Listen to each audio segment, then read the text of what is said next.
Hello and welcome inside of Kappa Hall Park, home of the Catfish. Today, we're on record watch. History could be made tonight here in Cape Girardeau. It's the Catfish of Cape taking on the traveling Dans of Danville. Danville, comes into today's game at 23-16, a 59% winning percentage. Cape comes into this ball game atop the league, 35-7. You know, if you're familiar with the Prospect League, that this season, this league is split into two halves. First half, second half. In the second half of the season, Cape has not lost. They are 16-0, and on top of that, they won the last game of the first half. The Cape Catfish have won 17 straight ball games. We're on record watch because if the Cape Catfish win tonight, that's a big if, but if they win tonight, it'll be the most wins consecutively in Prospect League history. My name is Kyler Messenger alongside Ryan Winkler, your typical voice of the Catfish. Rusty Hendricks out this evening, potentially the next two evenings. He's got a couple of responsibilities to deal with himself. He just had a kid, Ryan, so a huge congratulations to Mr. Hendricks and the Hendricks family. And we're here tonight, so if you hate our voices, you're just going to have to get over it. We're here all weekend. Ryan, what are you feeling, man? Cape, first in batting average, first in ERA, but Danville, they are first in opposing batting average. Their pitching squad leaves teams unable to hit. What are you feeling like today, man? What are we seeing? I feel like it should be a pretty good game. It should be a tightly contested game, especially, like you said, that pitching staff for the Dans, they hold the opposing batters to a very low batting average. And, the Catfish, though, they have been on a roll, obviously 17 in a row. They may get behind early, which they've had. I mean, it's happened. But they also they fight. They don't give up. Absolutely. I mean, they've had, I don't know how many walk-off wins just within the past week. They had, 2 last weekend. Yep. So, I mean, it's just because you take the lead against the Catfish does not mean the game is over. This team just knows how to win. On the bump for the Catfish, it's the lefty Mason Waterbury, and his first pitch of the game is delivered a strike to the batter, Jacob May. Jacob May leading the game off for the Dans. May from San Diego. He's a California native now here in Cape Girardeau. 0-1 count. Second pitch ripped up the middle, fielded by Kessler. He'll make the play across the diamond, and the Catfish 1 out closer to history, Ryan. I feel like, we're just going to be counting down this whole game. We will be mentioning multiple times in this broadcast that we are on record watch, that we are on history watch. So in case you leave and join us back, we will be reminding you. Don't forget. So next up will be Will Burke to bat for Danville. These guys hail from Danville, Illinois. The Danville Dans. Ryan, I don't know if you know what a Dan is. I'll tell you a little bit later in the broadcast if you don't. The Catfish, obviously, a very real mascot. In case you're not familiar, the Catfish, an animal, a freshwater fish to be exact. Very, very hefty in the Mississippi River as this pitch is swung on and missed by Burke. Just a little geographic lesson for our listeners and our watchers. Cape Girardeau on the Mississippi River. So the Catfish, a very suiting name. The Catfish, very plentiful in the Mississippi River. And they're here in Cape. The Dans, on the other hand, though, what is a Dan? As this baseball is ripped down the left field line, and dang, was that ripped. Rounding first is Will Burke, and he will be in to second, standing up. 1 out and a runner on second for the Dans. That was a good hit, good placement down the line, just far enough away to where the left field cannot get to that, and it's a good double with 1 out. Absolutely, early against a good Catfish team. Yeah, so Waterbury, not necessarily the second batter start that he wanted after the first batter of the game, Jacob May, grounded over to shortstop. That'll bring Nick Palmy to bat. And this is not the guy that you want up to bat with runners in scoring position, especially not early, Ryan. This guy, he does it all. First pitch to Palmy is ripped on over to third. A broken bat fielded by Sink Pail. Thrown over to first. The 1 hop is fielded by Corey Waters. Great defense by the Fish. Yeah, good job over there at first base. Able to keep that glove in front. At this point of the day, the Capitol Field is rough on first baseman. It the sun absolutely is right over there in left field. It's not behind the trees yet. So the fact that he was able to get that glove in front of him and still stop the ball that's a pretty big deal. Yeah, that's a great point, Ryan. It's kind of one of those factors that you got to pay attention to. Maybe you wouldn't be paying attention to if you weren't at the game. The shadows absolutely affect not only the defense, but the hitters too. First pitch delivered inside to the cleanup hitter, Carson Brady. It'll be a 1-0 count. Yeah, if you're a first baseman or a left-handed hitter, you're going to have some trouble up until, at this point in the summer, 7:30, 8 o'clock. Absolutely. You would think, right, as this pitch popped up in the infield, the catcher, Jackson Jones, no idea where it is, and it looks like it'll be out of the facility. 1-1 count. The Cape Catfish, one of their best hitters, actually, Hayden Nazarenas, is a lefty, so it's shocking to me that this team, what's their record, Ryan? 35-7. They have rarely lost this season, and this kid's a lefty, so he's not affected by the sun. For opposing teams, though, maybe they're not used to that. For this example, Danville and Cape have not matched up this season, away or home. This is their first matchup of the year, and so for Danville traveling to Cape, you wonder if it was on the scouting report, if the shadows were something they're watching for, but they got to be ready for it. 1-1 delivery from Waterbury just misses the plate. It'll be 2-1. And we talk about Nazarenas for the Catfish. He's actually going to play for SEMO, Southeast Missouri State, which uses Capitol Field as their home field. So this is good practice for him with the sun. Absolutely. Great practice. And the kids, what a year he's had, and what a year he's had in Cape, looking to continue that this next school year. Now, Nazarenas, for those who don't know, is originally from the Southeast Missouri area. He actually went to Cooter High School down in Southeast Missouri. Went to community college for his first year of school, then committed to Western Kentucky, and now makes his way back to Southeast Missouri. It's got to feel good. Do you think that he just came to SEMO because of the summer that he's having, or has he just always wanted to be here and now he gets the offer? I think it's both, honestly. Growing up around here, getting the chance to play for SEMO is a lot of kids want to do it, and the fact that just the summer that he's had, the Red Hawks, their coaches have seen him play. And I'm sure he was already on their radar, but he's just improved, and they really want him to play. Full count delivery smacked by Brady into center field. Under it is Leighton Ivers. 4 batters faced, 3 outs recorded, 1 left stranded for the Dans. And we'll see you in the bottom of the first. You're watching Prospect League Baseball. See Placid Tire Service for the right tire at the right price right now. Placid Tire Service is the area's biggest selection of in-stock tires at the lowest price. While others are searching for tires to order, we'll get you fixed up with a great set of tires and back on the road in no time with our 4 tires, 1 hour guarantee. Plus, we make the purchase easy on your budget with our Placid Tire Service card or no credit needed financing options. For the right tire at the right price right now, the choice is easy. That's Placid Tire Service. Hi, this is Rick Horton, former Major League pitcher and current broadcaster. I'm also a Montgomery Bank customer, thanks to excellent service, interest rates, and mortgage options.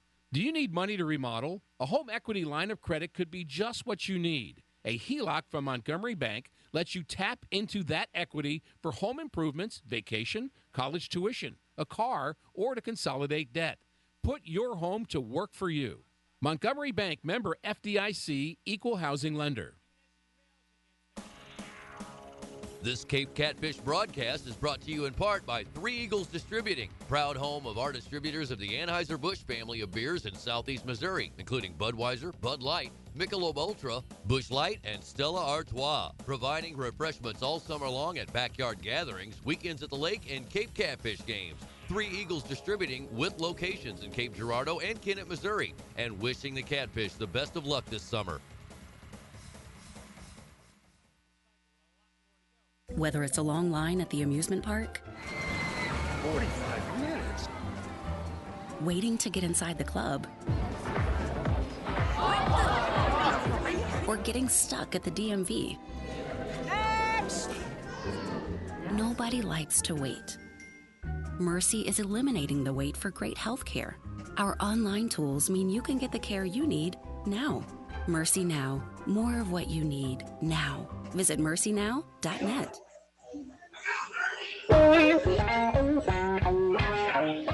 Welcome back inside Capitol Field.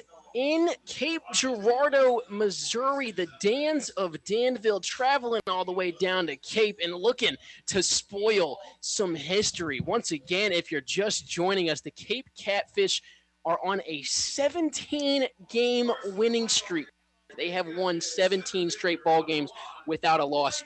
If they were to win tonight, that would be the most all-time in Prospect League history. The original record set by the O'Fallon Hoots just last year. Cape has tied it with 17 consecutive wins. They're looking to set a record themselves. And the leadoff man for the day will be Leighton Ivers. He's playing center field for the Catfish, batting leadoff. And on the bump, delivering the first strike of the game for the Dans is none other than Caleb Tompkins. Now, Caleb Tompkins, only a freshman when we're talking about collegiate level ages, as the 1-0 count is delivered outside. Last year, he attended Prairie View A&M University. We talked about the leadoff batter last inning in Danville being from Cali. Mr. Tompkins, Caleb Tompkins, who's on the bump right now, he's from Texas himself. So we got some big recruits out of big states for Danville. Third pitch of the ball game, delivered a ball. It'll be 2-1 to Ivers. It was a good eye there by Ivers. That looked close, but it was just a little bit low. So Ivers has a good eye for the ball. Absolutely. Ivers smacks this ball into right center field. Is it going to get down? Yes, it will. Shallow enough so the outfield cannot play it before it hits the ground. Leighton Ivers, a lead-off single for the Catfish. And Ryan, you actually talked about it before the game about how Cape Catfish just gets it done. They know how to win. Sometimes they have these hot starts where they score 10 runs in the first inning, and then they kind of slow off towards the end of the game. Or they'll have the game where they don't score their first run until the 8th inning, but they still win 12-2. Today, we'll see what happens. Only time will tell, but a leadoff batter nonetheless. Hayden Nazarenas will be the next batter to hit for the Catfish. He takes the first pitch as a strike. He watches it. He saw the little body movement from him. Might not have liked the call. That's what I would assume the squat is for, unless he's just trying to show the umpire that he can squat whatever he can squat. Yeah. I think it was just a little disagreement with the call. 0-1 count from Caleb Tompkins delivering to Hayden Nazarenas. Nazarenas smacks it on over through the infield. They're going to try and turn two, but at second, Ivers is out. It looked close. Personally, I don't make the call, so Ivers is the one who's out. A fielder's choice will be recorded, and Hayden Nazarenas just swaps places with Leighton Ivers at first base. Just real quick before the batter, Colin Sinkbill, comes up to bat. That man on first base, Hayden Nazarenas, the Prospect League hitter of the week. Last week had a .455 average to earn him that spot. And the average isn't the craziest part about his week. That's the weird part. First pitch from Tompkins to Sinkbill, delivered a strike. Sinkbill batting third for the Catfish. Hayden Nazarenas had a 1.738 OPS last week.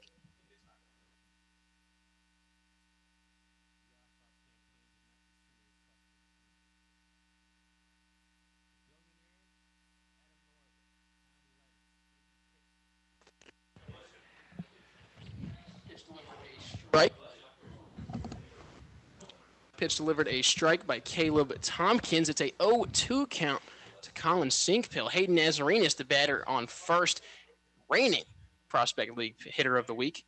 Before that, it was Sinkbill, but he's going to go down swinging. Caleb Tompkins earns his first strikeout of the day. There are 2 outs for the Catfish, and up next will be Andres Matias.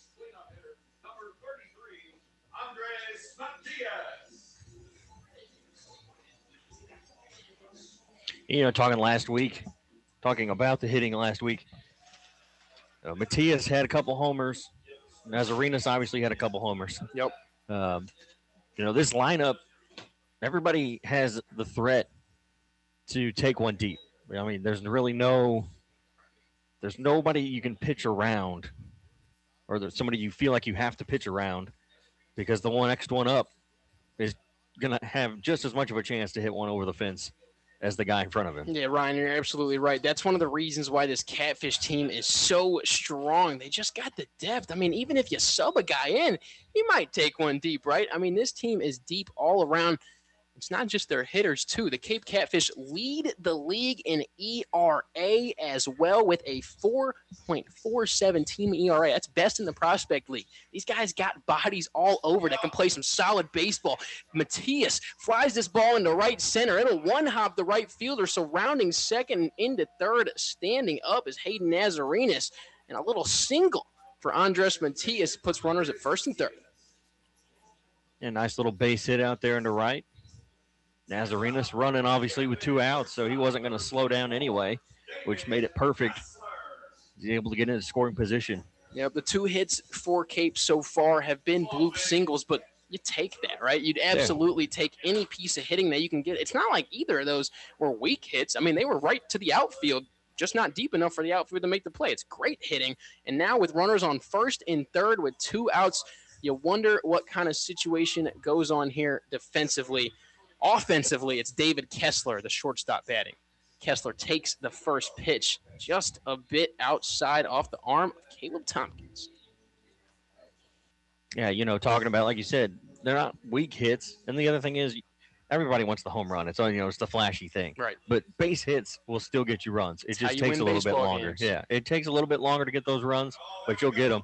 Smacked into left and dropped by the left fielder. David Kessler will have an RBI to his name. Rounding second and diving into third is Matias. And into second base is David Kessler. An RBI single.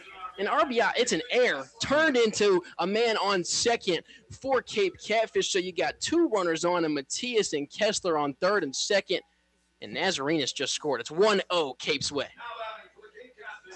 Yeah, I don't know if he just lost that ball out there in left field, if he lost it in the sky, in the trees, something. I mean, it went right off the end of his glove, almost looked like off the fingertips. I think we got to go to your point from earlier in the broadcast. It's the sun. I think he is in left field where the sun is beaming, but the scoreboard keeps the shadows in a weird way. I think he lost that ball in between the sun and the shadow because he was right there. Yeah. It's not like the ball didn't hit the back of his glove. It just slipped out, so something happened last minute. Corey Waters now batting for the Cape Catfish. He's hitting 6th in the lineup today. 2 runners on, 2 runners in scoring position for Waters, who was very familiar with the RBI this season.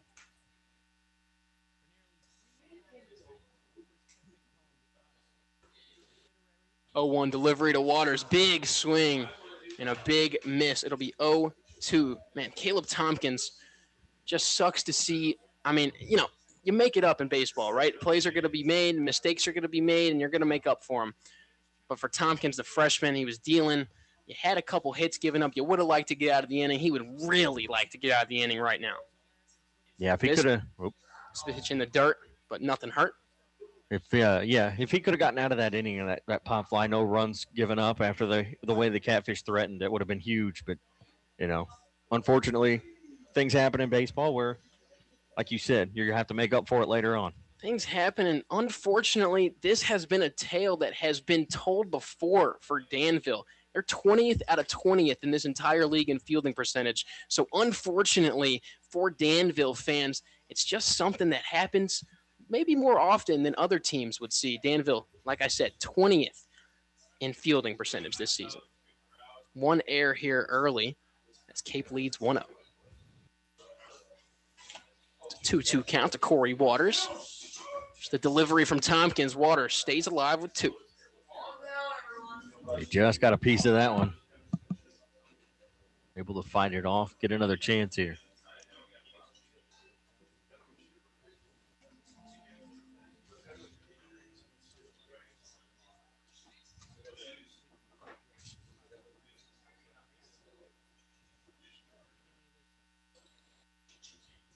Two delivery from Tompkins. Waters swings on it. It's flying high into center field. Under it is the center fielder, Amir Streeter, and he will call off the right fielder, Will Burke, and make the play. Not before the Catfish get 1, though. It's Cape 1, Danville 0. We'll see you in the top of 2.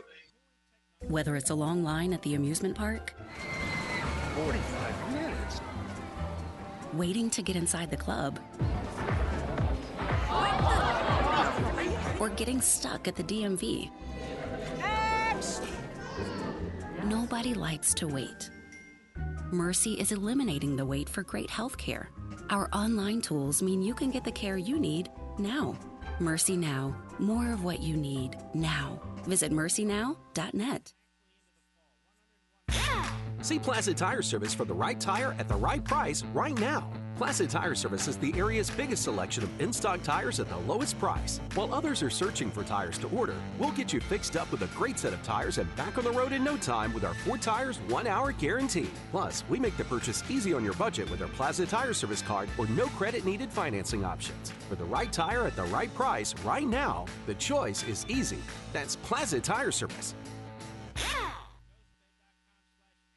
Hi, this is Rick Horton, former Major League pitcher and current broadcaster. I'm also a Montgomery Bank customer, thanks to excellent service, interest rates, and mortgage options. Do you need money to remodel? A home equity line of credit could be just what you need. A HELOC from Montgomery Bank lets you tap into that equity for home improvements, vacation, college tuition, a car, or to consolidate debt. Put your home to work for you. Montgomery Bank, member FDIC, equal housing lender.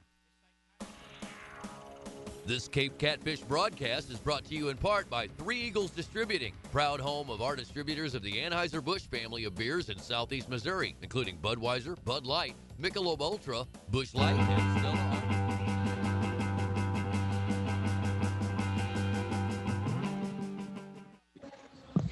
Top of the second here at Capitol Field. Catfish lead at 1-0 here over the Danville Dans. I'm Ryan Winkler alongside Kyler Messenger.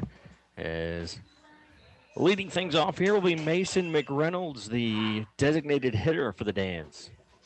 Got a little lefty on lefty matchup right now. We got a little Mason on Mason matchup. You're right, yeah. Yeah, Mason Waterbury on the bump for the Catfish here tonight. And it's an 0-2 count here to McReynolds. Quickly here, 2 pitches, 2 strikes. And that one is swung on and missed and caught behind home plate there by the catcher Jones, so no tag needed. One away. Sorry, Ryan. I thought I was having a little technical difficulties over here for a second, but that was the matchup we're looking for all day. The Mason on Mason matchup. Mason Waterbury of Cape wins it for now. He's up 1-0 on the day's matchup. Ryan, just wanted to mention this real quick. 86 degrees here in Cape Girardeau. It was raining a little bit earlier today, but man, does it look dry right now. Yeah, it came down pretty hard, at least certain parts of town. Yeah, it definitely, surprisingly, didn't make it too much more humid than it already was, so that's good. First pitch is fouled back by the first baseman, Saddam. That's what we'll go with.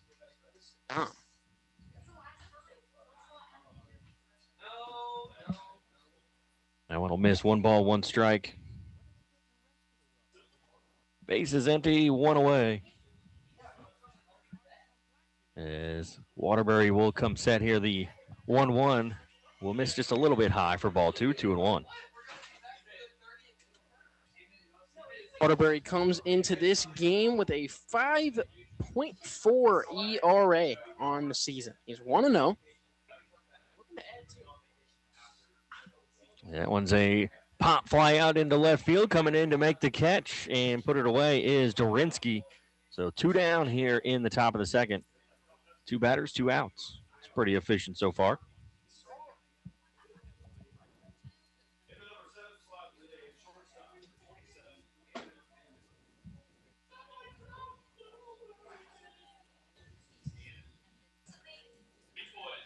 So Cannon Vandiver will step in, the shortstop, for his first at bat here. As Waterbury will come set. First pitch to him is swung on and missed for strike 1.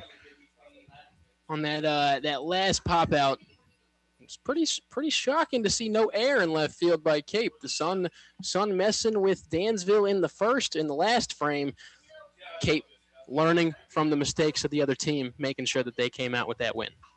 He did kind of have to reach for it a little bit. I think maybe he just underestimated how far it was hit or how hard it was hit, but yeah, still made the catch. as that one is fouled out of play. No balls, 2 strikes to Vandiver.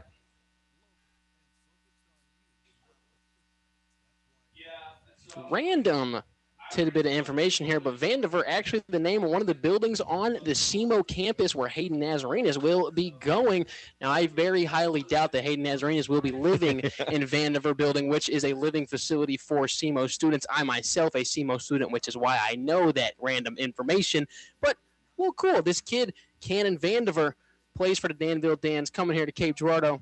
And what do you know? His last name is on the name of a building just down the street. He's made that much of an impact already. The 0-2 is fouled over to the third base dugout, right into that net there before, right in front of the Danville Dans, sitting there in the dugout. We were talking about it earlier, Ryan. We described that a catfish is a freshwater fish, but what is a Dan? It's not made up anymore. Since this team has been a collegiate level baseball team since 1946. These guys have been around for a long time. It's actually just a coined term for a member of the Danville community. If you live in Danville, you are a Dan. So these guys are just the Dans. That's what the Danville Dans are. Interesting. The 1-2 from Waterbury is fouled off again over to that third base dugout. So it'll be 1-2 again. 2 outs, nobody on. Top of the second. Yeah, because it's Danville Dans, and they play at Danville Stadium. They do. In Danville, Illinois. They do. It is all about Dan over there in Danville. Wonder how many Dans, like actual people named Dan, that they have living in the city. That's a little pop fly out there to right field, back towards the wall, and it'll be caught out there in right by Nazarenas as he chases it down. That will end the top half of the second. No runs, no hits, nobody left on. We will come back here in the bottom of the second as the leadoff Paxton Flagg will try to get something going for the Catfish. You love your truck, and Plaza Tire Service is here to help you make it even better. We've got wheels, leveling kits, and of course, the area's largest selection of light truck tires. With ATs and mud tires up to 35s and bigger, Plaza Tire Service has you covered. The pros at Plaza Tire Service can help you select a great combination that will work with your truck. Plus, with our Plaza Tire Service card or no credit needed financing, your upgrades can be easy on your budget. So take your truck from stock to spectacular with Plaza Tire Service.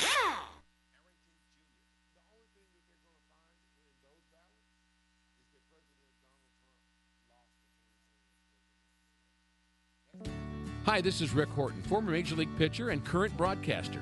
I'm also a Montgomery Bank customer, thanks to excellent service, interest rates, and mortgage options. Montgomery Bank uses the same technology and expertise as big banks. It is family-owned with local decision-making, convenient services, and an easier and friendlier approach. Montgomery Bank, member FDIC, equal housing lender. Miller Lite is the light beer brewed for people who love the taste of beer. For those who are always the first to volunteer for beer runs, who hit up tailgates for sports that they don't even like, and believe having a beer fridge in the garage is non-negotiable. It's a 96-calorie, 3.2 carb love letter to beer lovers who know that the best part of beer is the beer part. Miller Lite. It's Miller time. Celebrate responsibly. 2022 Miller Brewing Company, Milwaukee, Wisconsin beer.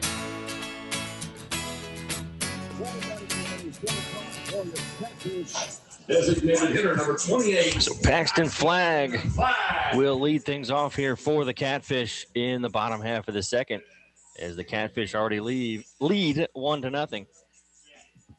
Paxton Flagg, or the American flag, as I'm going to call him. It'll be Flagg, Jackson Jones, Nate Durinsky, and then if anyone gets on, we'll go back to the top of the order for Leighton Ivers. First pitch to Flagg is swung on and missed for strike one. So Tompkins maybe come out with a little extra fire there after that first half inning. Gave up that one run, which was given up due to the error out in left field. The 0-1 is a ground ball out towards short, and miscommunication. It gets off the glove and through, as it kind of rolls out towards the outfield. Not sure if Actually, I really don't know what happened there between those two guys. I don't know if one of them called and the other said, no, I got it, and they just didn't even pay attention to the other one. Either way, we'll take it, runner on first. This game is nowhere near over. It has just begun. Anything can happen in baseball. But I did want to allude to a point that I actually wrote for myself before the game.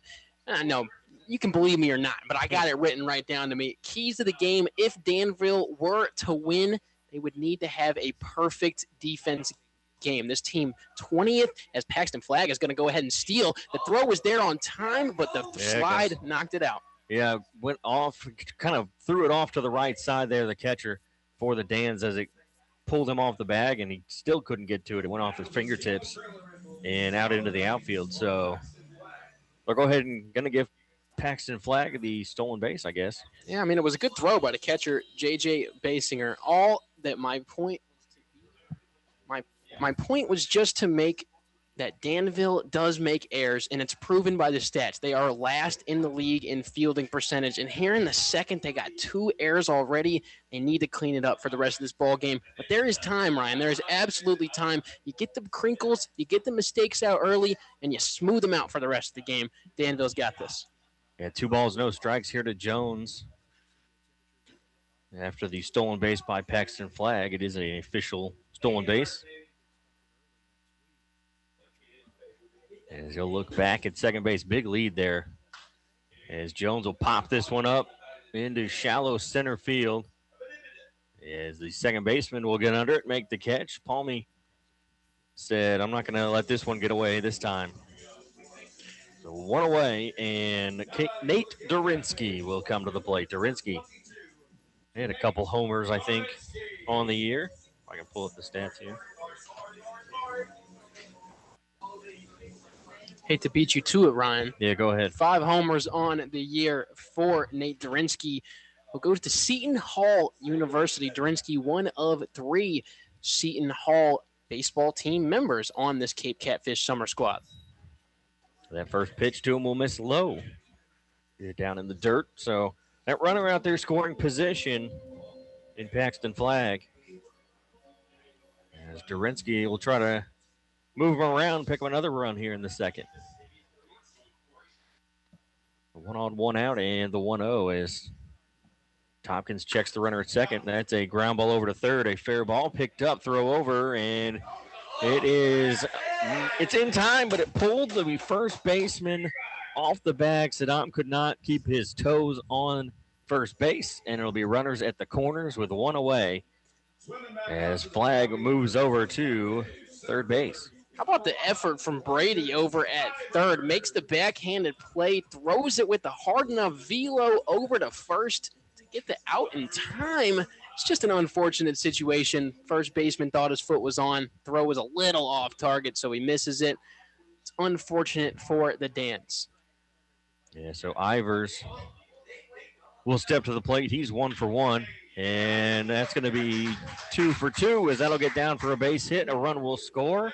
And it's 2-0 Catfish. And 2 for 2 for Ivers.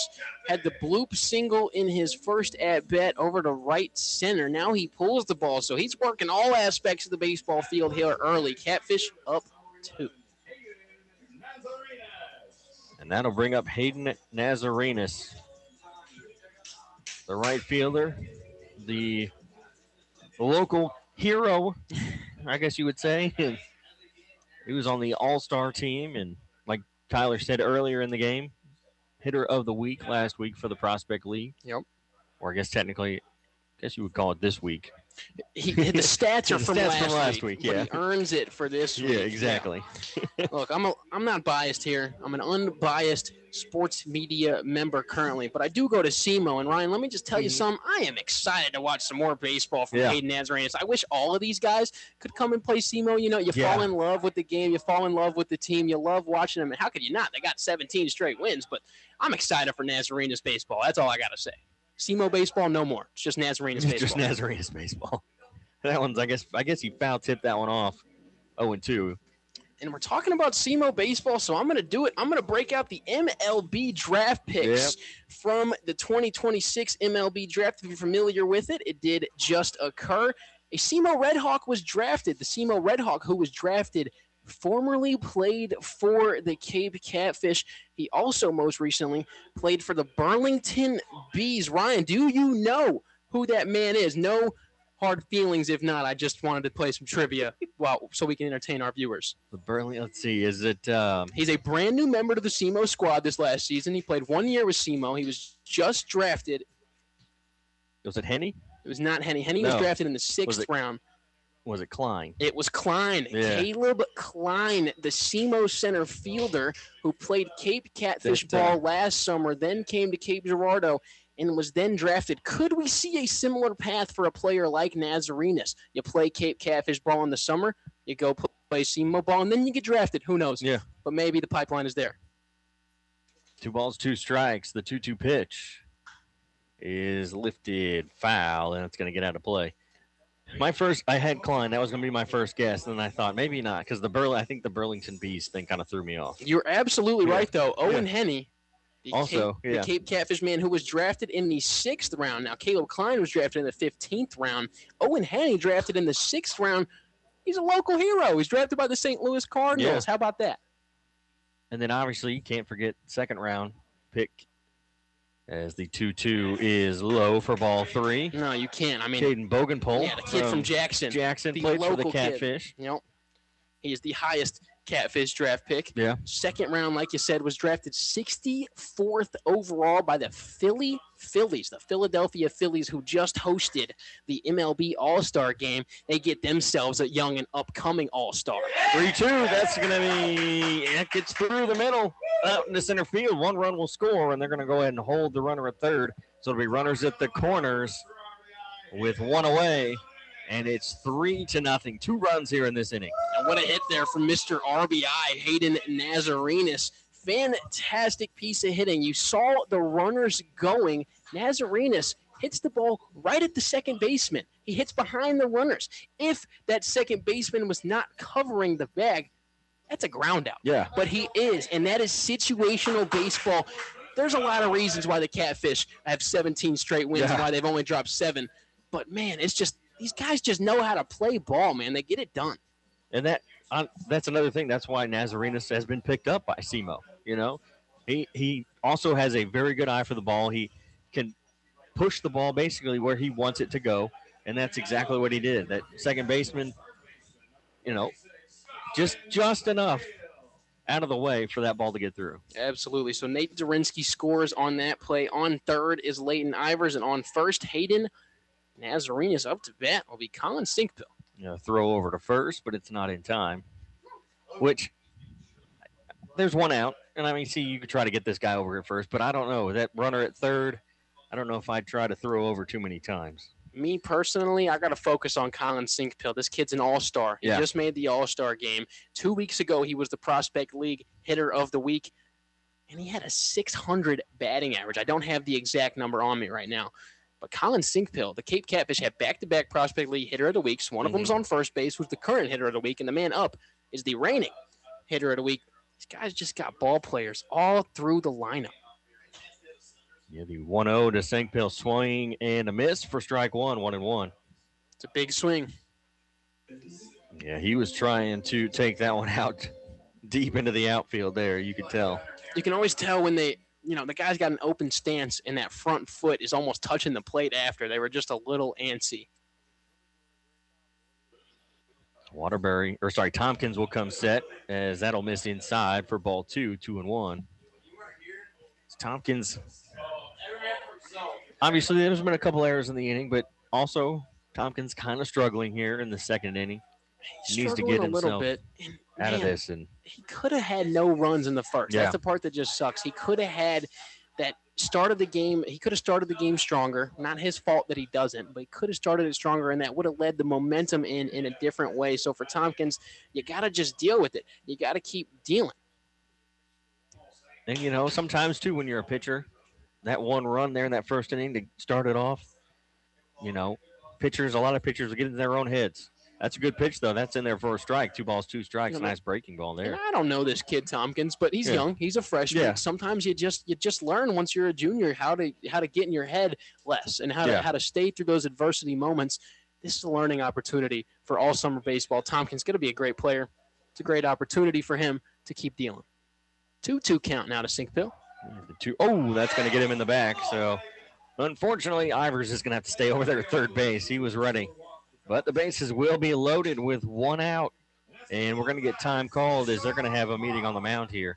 Yeah, you almost got to have a meeting. Bases loaded, one out, and the cleanup hitter is coming up to bat. I mean, that's the other problem. Whatever the stats say, whatever the scouting report says, Ryan, it doesn't matter. You know that on the lineup card, this guy is batting fourth for a reason, right? I mean, just logistics of baseball. He's batting fourth for this exact scenario. Yeah. Top three guys get on base, and he's going to hit them home. We'll see. We'll see what Matias decides to do. Yeah, 40 pitches for Tompkins, so that's a lot of pitches in just an inning and a third. Absolutely. You imagine he'll stay in, though. You imagine he'll continue and hopefully get out of this inning. I don't think there's anybody up in their bullpen. Yeah. So, yeah, this is, as of right now, this is his inning to finish. He will face Andres Matias. Matias already 1 for 1 here this afternoon, or this evening, depending how you look at the clock. Matias from Santo Domingo, Dominican Republic. He is one of 2 players on this Cape Catfish summer roster not from the United States. One of them being from Canada. Yeah. One of them being from the Dominican Republic, still a territory of the United States. But you know what I'm talking about. Matias, 0-0, bases loaded. Can he get it done? Oh, that one is lifted high, deep to left field, back towards the track, but the catch will be made. But a runner will tag from third. He'll score as Nazarenas will move up to third, and it's 4-0. I thought Matias had it. I thought he got a hold of that one, and that would have been huge, especially early on in this game. If he could have gotten a grand slam early on like that, that would have been crazy. 2 outs, 4-0 game, Catfish up. It's a productive out. You absolutely take it. But you love to see that from Matias. First pitch after the mound visit, and he tries to take him. Swing away. Go for it. God, you got to love to see that. So David Kessler, he'll step in here. He's 0 for 1. He's got runners at the corners with 2 away.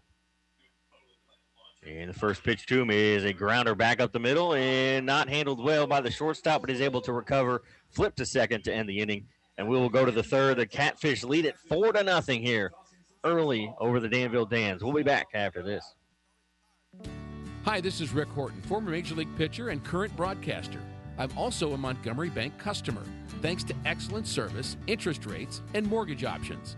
Montgomery Bank uses the same technology and expertise as big banks. It is family-owned with local decision-making, convenient services, and an easier and friendlier approach. Montgomery Bank, member FDIC, equal housing lender. Need a trailer? SEMO Trailer Rentals has you covered. Locally owned and operated, they're proud to support the Cape Catfish and honored to serve Southeast Missouri. From enclosed trailers to dump trailers and flatbeds, they've got the right trailer for any job, ready when you need it. And with every hitch, strap, and dolly in between. Visit SEMOTrailerRentals.com or stop in 1000 Kingsway Drive to browse the selection. That's SEMO Trailer Rentals, driven by hometown pride and built to serve you. Don't wait until the next heat wave. Call Dutch Enterprises now. If your AC is blowing warm air, making strange noises, or just not keeping up, don't sweat it. Call the team at Dutch Enterprises. We're here to keep your home cool, comfortable, and running right when you need it most. Trusted HVAC service with a team you can count on. Schedule your service today with Dutch Enterprises. Your neighbor since 1962. Call Dutch. Dutch. Call Dutch.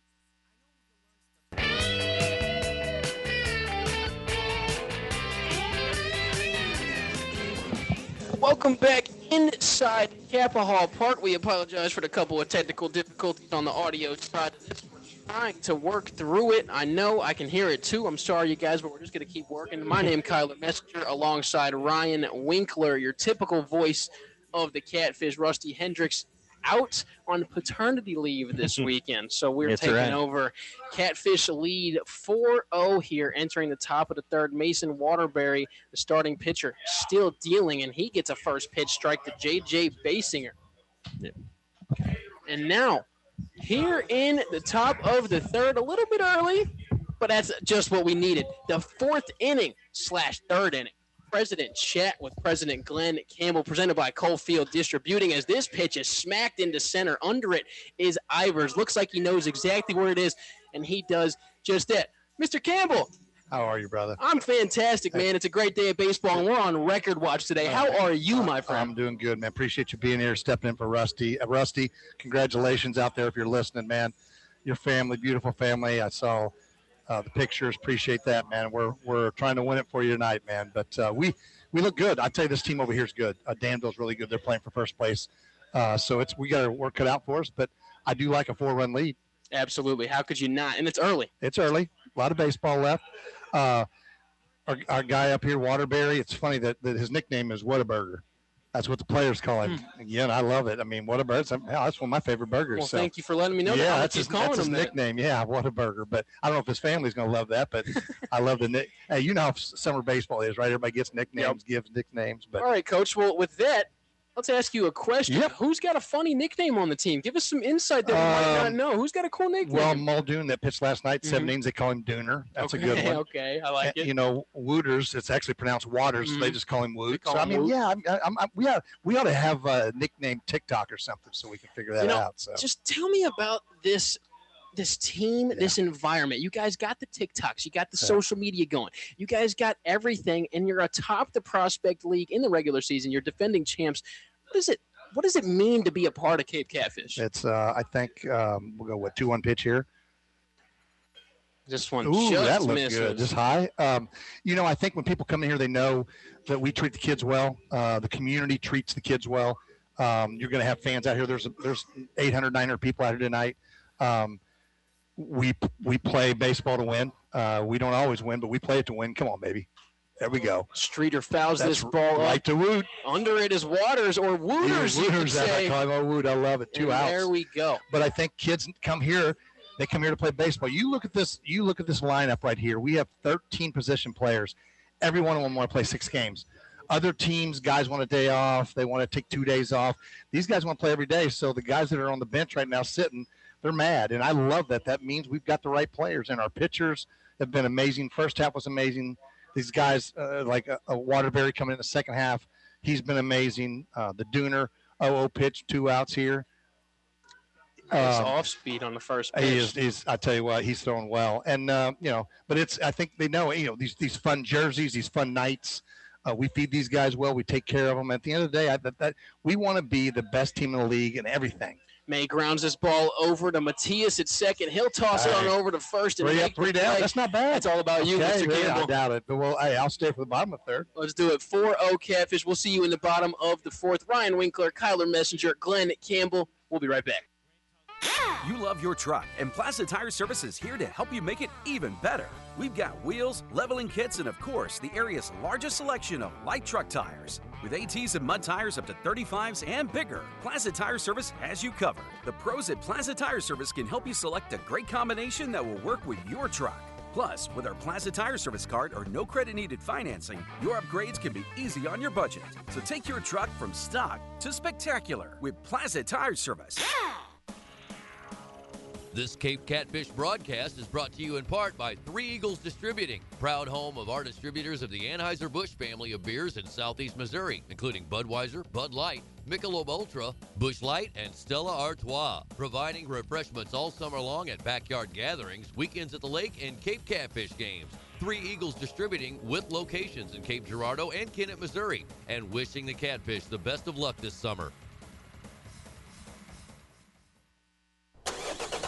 I'm starving, man. But if I grab another fast food meal, I'm going to feel like I slid into the wrong base. Yeah, I need something that actually tastes like someone meant to cook it. So where do we go? Rhodes.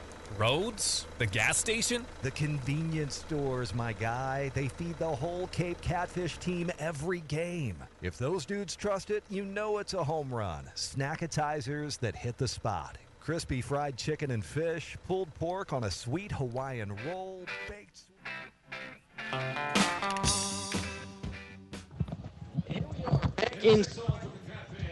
back inside of Kappa Hall.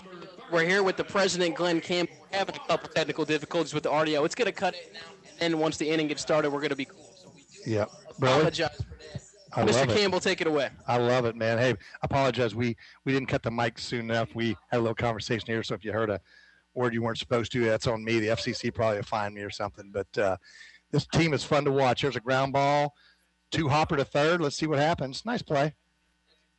Yep, 1 pitch, 1 out. No, I want to thank our sponsors here tonight before I get out of here. This could be another quick inning. We've got Banterra Bank River Radio on the deck. We've got Vivid Brands who sponsored the 200 jersey giveaway. We gave away 200 jerseys in 15 minutes tonight, so that was awesome. That's fantastic. We've got Southeast Health out there. We've got Oliver Moses, Trenton Moses, who was a big star for SEMO. His son's celebrating his birthday here. Flag's up, reached on an air last time. Oh, Mr. Flag, what a season he's had. What's he still batting? What's he batting now? 2 or 380 something? Ask that question, and I'll get it for you in just a second. Mr. Paxton Flag, 390. That's outstanding, man. Foul ball, that's off his foot. So, Mr. Campbell, as we are having audio technical difficulties, I apologize. I'm going to turn it over to you. Almost a record-setting 18 consecutive wins. What's that mean for the Cats? Well, it's a big deal because the deal last year with the Hoots, how they won 17 in a row, that was unbelievable. We were sitting there watching that going up, and then they came in here and we beat them first round of the playoffs. And that's what people got to remember. We are good, and we are playing well. We may win 18. We may lose tonight.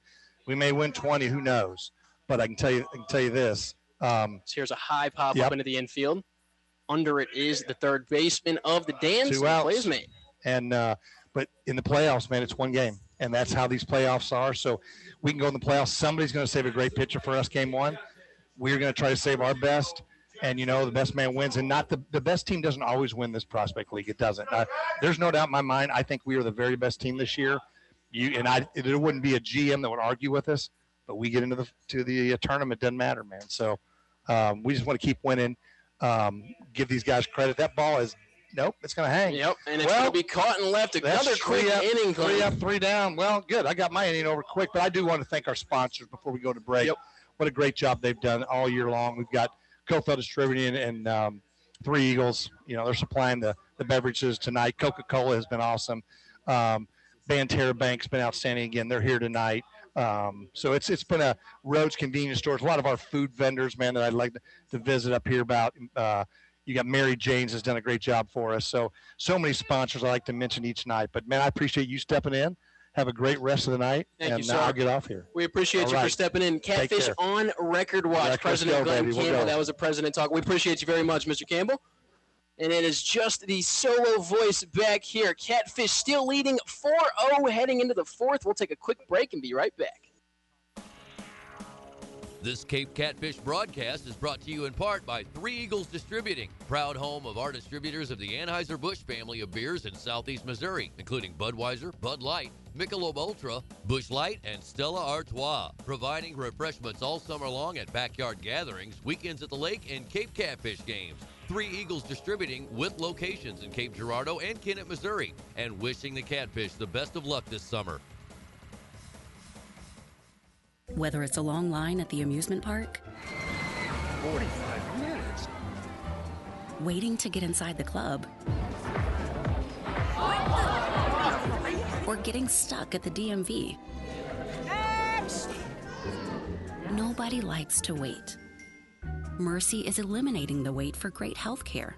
Our online tools mean you can get the care you need now. Mercy Now. More of what you need now. Visit mercynow.net.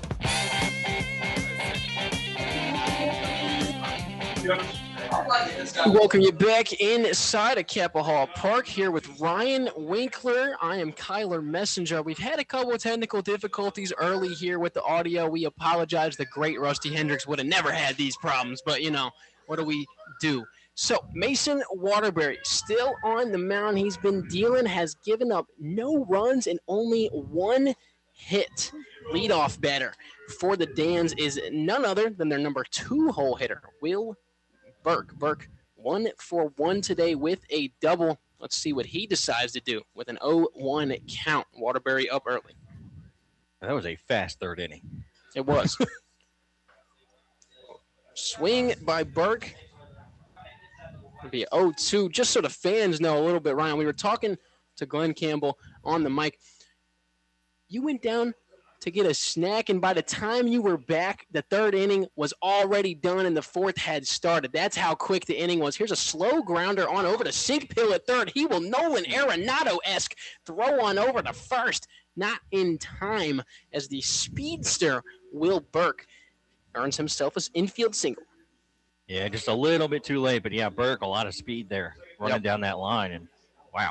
Yeah, this Danville team has some speed, that's for sure. The guy up right now, Nick Palmy, most definitely has some speed. He's got 17 just steals on the year, 17 stolen bases on the year. The guy on first, Will Burke, 20 stolen bases on the year as Palmy smacks this ball foul. It's be 0-1 count to Palmy. These guys, the 2 and 3 hole hitters in their lineup, Burke and Palmy, can hit and they can run. Up to bat, Palmy has a .340 batting average.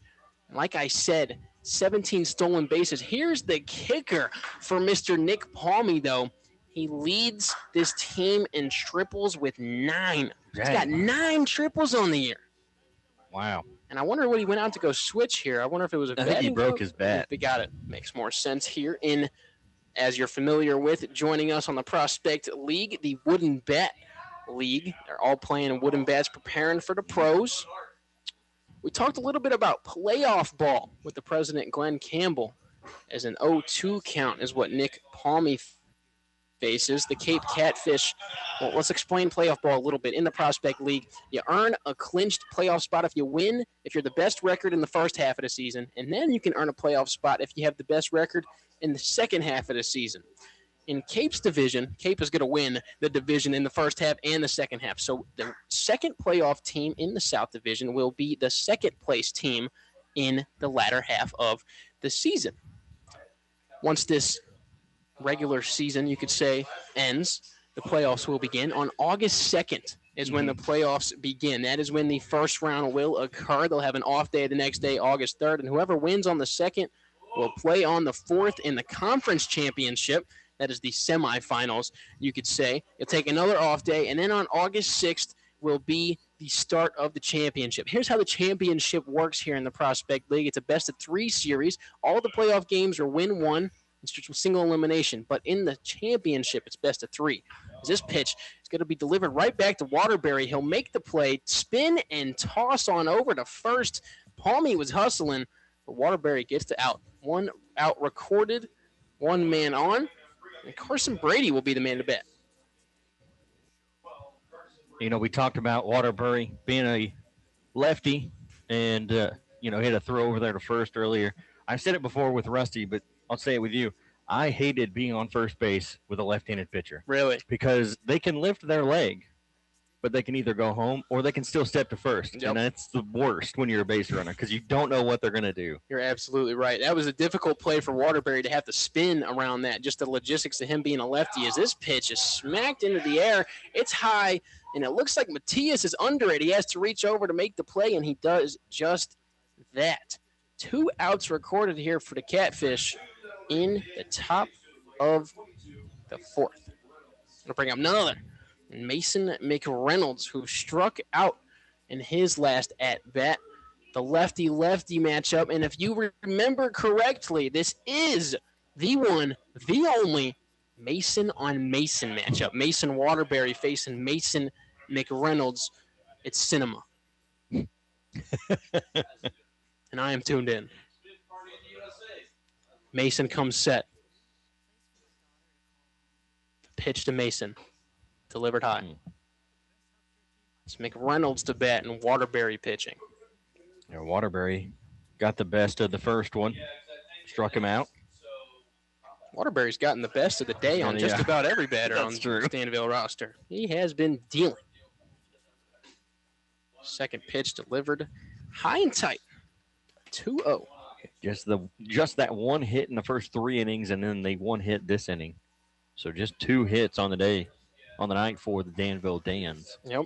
And if we're box score watching, only 4 hits on the day for the Fish, but they're still up 4-0. Like we've been mentioning, as there's a first pitch strike from Mason Waterbury. The first pitch of the at-bat is what I meant to say. The Catfish just get it done, man. They just know how to win ball games. And honestly, too, the difference maker so far is that third column, the errors. 3 for Danville and none for the Catfish. It's absolutely a factor in this game. We were talking to the president, Glenn Campbell. He did make a fantastic point. You can be the best team all regular season. You can win 17 straight games, but come playoff time, when it's single elimination, the quote-unquote best team might not be winning the championship. We saw it last year. The team that set the record for consecutive wins in a row, O'Fallon Hoots, they were defeated by the Cape Catfish in the Prospect League Championship. This pitch by Waterbury just misses. It'll be a full count. Yeah, that one just outside. Yeah, I don't know where that one missed, but it had to be close. We needed some ABS in this. Absolutely. Absolutely. We got the Mason on Mason matchup coming to its peak, a full count, 2 outs. Mason delivers. He gets Mason to swing on over and ground on over to third. The throw by Sinkpill high, but Corey Waters able to corral. Nothing hurt for the Cape Catfish and Mason Waterbury. 2-0 on the Mason matchup today. It's 4-0. Ryan Winkler, Kyler Messenger. We'll be right back and see you in the bottom of the fourth. Hi, this is Rick Horton, former Major League pitcher and current broadcaster. I'm also a Montgomery Bank customer, thanks to excellent service, interest rates, and mortgage options. Montgomery Bank uses the same technology and expertise as big banks. It is family-owned with local decision-making, convenient services, and an easier and friendlier approach. Montgomery Bank, member FDIC, equal housing lender. Don't wait until the next heat wave. Call Dutch Enterprises now. If your AC is blowing warm air, making strange noises, or just not keeping up, don't sweat it. Call the team at Dutch Enterprises. We're here to keep your home cool, comfortable, and running right when you need it most. Trusted HVAC service with a team you can count on. Schedule your service today with Dutch Enterprises. Your neighbor since 1962. Oh, Dutch. You love your truck, and Plaza Tire Service is here to help you make it even better. We've got wheels, leveling kits, and of course, the area's largest selection of light truck tires. With ATs and mud tires up to 35s and bigger, Plaza Tire Service has you covered. The pros at Plaza Tire Service can help you select a great combination that will work with your truck. Plus, with our Plaza Tire Service card or no credit needed financing, your upgrades can be easy on your budget. So take your truck from stock to spectacular with Plaza Tire Service.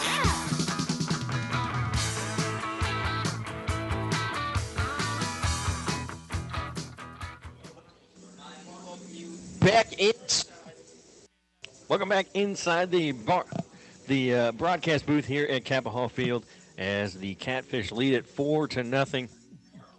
As leading things off for the Catfish will be Nate Durinsky. Caleb Tompkins still out on the mound, Kyler. Yep, Caleb Tompkins still on the mound. It's 4-0, but the kid hasn't had a bad day. Only giving up 4 hits to the Catfish. As we mentioned, they just like to win. They just like in the grittiest ways possible. Once again, we have these audio difficulties. Yep. We're learning on the fly is what he's trying to say. Something not connecting right here as that one. I actually couldn't see that one. The sun is right in here at the press box, right in our eyes. Press box. You're having some terrible, you're having a terrible time here, Kyler. And that one is swung on and missed. That's strike 3. So 1 away here in the bottom of the fourth. So we'll go back to the top of the order for Leighton Ivers. Ivers is 2 for 2 so far here this evening. So we're going to try and talk again, and I'm hearing myself, so we're going to go with it for now. Did have a correction on the last batter. Nate Durinsky, we mentioned earlier, when I say we, Ryan, it is all me, so don't take any fault here. Okay. Mentioned that Durinsky went to Seton Hall U. It is incorrect. Nate Durinsky goes to Seton Hill. Yeah, It's right. the D2 in Pennsylvania. A couple of his teammates on the Cape Catfish do go to Seton Hall University. Nate Durinsky goes to Seton Hill. Up to bat, the top of the lineup for the Cape Catfish, Leighton Ivers. 2 for 2 with an RBI. Run scored so far. A real good day Ivers is having, much better day he's having on the baseball field than I'm having up here in the audio booth. But it's all right. We will work through it. 1-1 count now to Ivers. The delivery from Tompkins inside. 2-1. That one was close to his hitting that knee, that outside knee. And that won't feel good if he gets a piece of that one. That's, absolutely not. Ugh. You ever been hitting the knee by a baseball? No, thankfully no. But I have been hitting the ribs. Ooh. Right under my, right Yeah. towards your back. It's, Yeah. Yeah. I don't know what I would say the worst spot to get hit is. I imagine a 99-mile-per-hour straight to the ankle bone would hurt pretty bad. I imagine that one hurts pretty difficultly. I'd say that or back of the elbow. Because not everybody will wear those elbow guards. That's got to hurt too. Ryan, you got to help me remember this. When we get the post-game interviews later, we got to figure out where's the worst spot to get hit by a pitch. That's what we're dying to know. If the Catfish win 18 in a row, that's the main question we need to know. That's right. We're not too worried about the record now. We're just focused on where's the worst spot to get hit by a pitch. It's a full count to Leighton Ivers. 3-2-1, 3 balls, 2 strikes, 1 out. And Caleb Tompkins will start his windup. It's a delivery from Tompkins. And that one is going to get Ivers looking. I don't know if there was something nasty on that pitch or what, but Ivers let that one go, and there must have been something because he doesn't normally just let a pitch go by. Absolutely, and from the perspective of us in the press box behind home plate, that pitch certainly looked right down the middle. Yeah. So that'll bring up none other than the Prospect League hitter of the week, Hayden Nazarenas. 1 for 2, an RBI. Nazarenas pulls this ball down the right field line. It'll go just foul. Hayden Nazarenas, 5th in the entire Prospect League in RBIs. He had one in his last at-bat. He's 5th in the entire league in runs batted in. He's had a pretty solid season, you could say. Nazarenas has been a catalyst in the Cape Catfish. 17 straight wins. He's been a catalyst in all 35 of their wins. Another record that we're going to go ahead and go on record watch for. Now, they're looking for 18 straight wins, which would be a record for the Prospect League. Most straight wins in history. The record right now, they are tied at 17. They're also looking to get the most wins in a single season. They're at 35. The record is 43. Now, the 43 record is set by the Catfish themselves. Back in their inaugural season in 2019, they won 43 games. They're looking to overtake that. 1-1 count to Nazarenas. Catcher set up outside. This pitch tails in. It's in shallow left field. Under it is the shortstop, Cannon Vandiver, and he will make the play. That's going to be it for the top of the 4th. Catfish don't earn any, but they're still up 4. We'll see you in the bottom frame. You're watching Prospect League Baseball. Whether it's a long line at the amusement park, 45 minutes. Waiting to get inside the club, or getting stuck at the DMV. Nobody likes to wait. Mercy is eliminating the wait for great health care. Our online tools mean you can get the care you need now. Mercy Now. More of what you need now. Visit mercynow.net. Don't wait until the next heat wave. Call Dutch Enterprises now. If your AC is blowing warm air, making strange noises, or just not keeping up, don't sweat it. Call the team at Dutch Enterprises. We're here to keep your home cool, comfortable, and running right when you need it most. Trusted HVAC service with a team you can count on. Schedule your service today with Dutch Enterprises. Your neighbor since 1962. Call Dutch. Dutch. Call Dutch.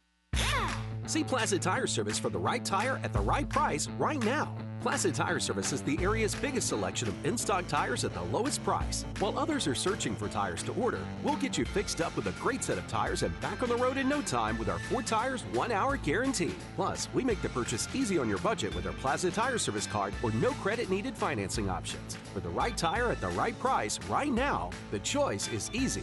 That's Placid Tire Service.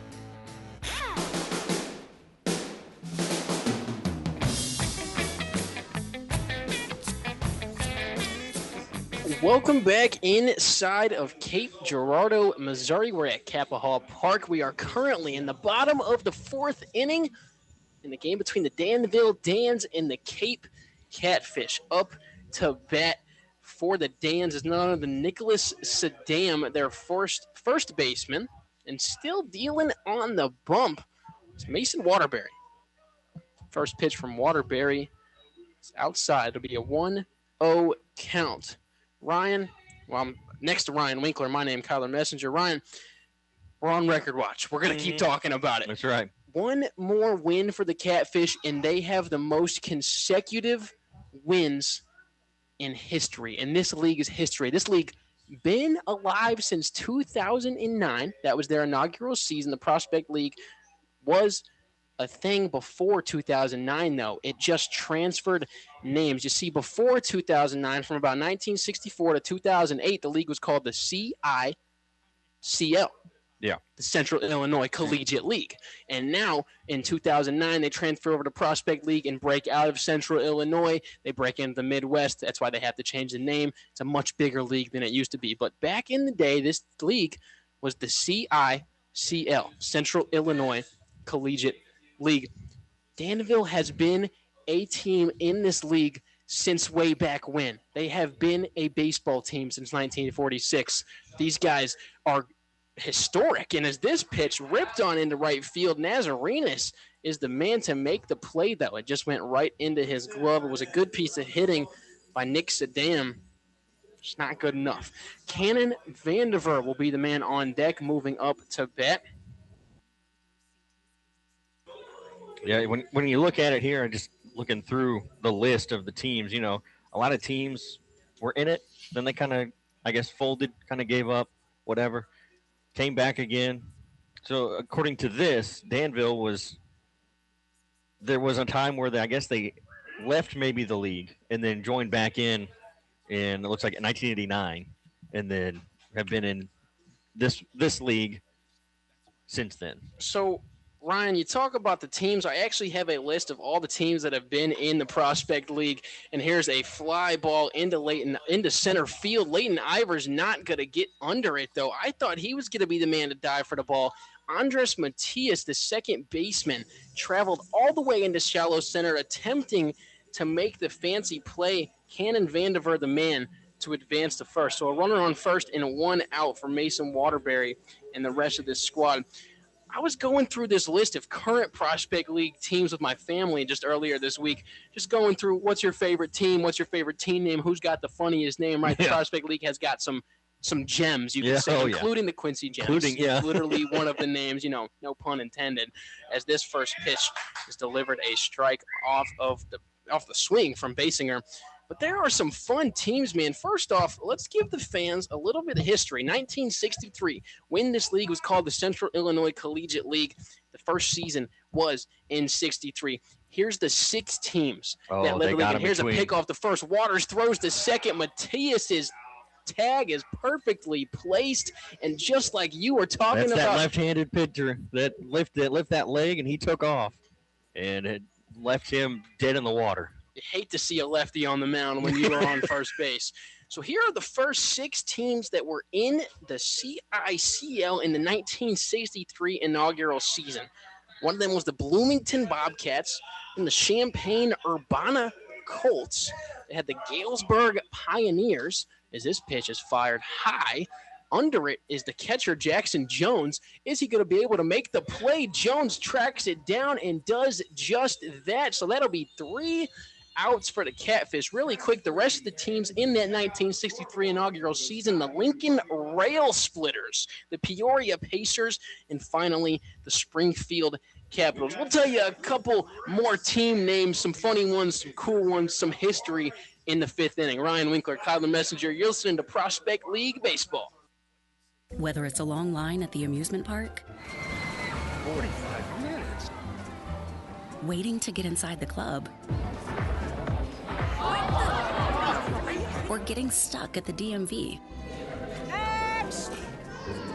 Nobody likes to wait. Mercy is eliminating the wait for great health care. Our online tools mean you can get the care you need now. Mercy Now. More of what you need now. Visit mercynow.net. You love your truck, and Plaza Tire Service is here to help you make it even better. We've got wheels, leveling kits, and of course, the area's largest selection of light truck tires. With ATs and mud tires up to 35s and bigger, Plaza Tire Service has you covered. The pros at Plaza Tire Service can help you select a great combination that will work with your truck. Plus, with our Plaza Tire Service card or no credit needed financing, your upgrades can be easy on your budget. So take your truck from stock to spectacular with Plaza Tire Service. Need a trailer?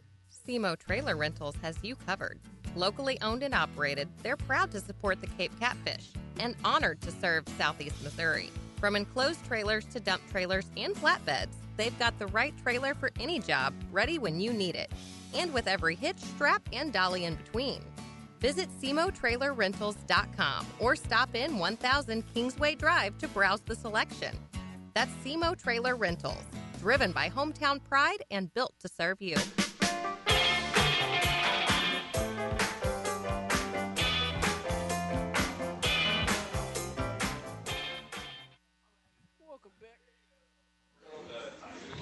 Welcome back into Capitol Hall Field, home of the Catfish. The home team leading 4-0 here in the bottom of the fifth. The starter of the game, Caleb Tompkins, still dealing. It's Colin Sinkpill who will bat first for the Catfish. He flies this ball high.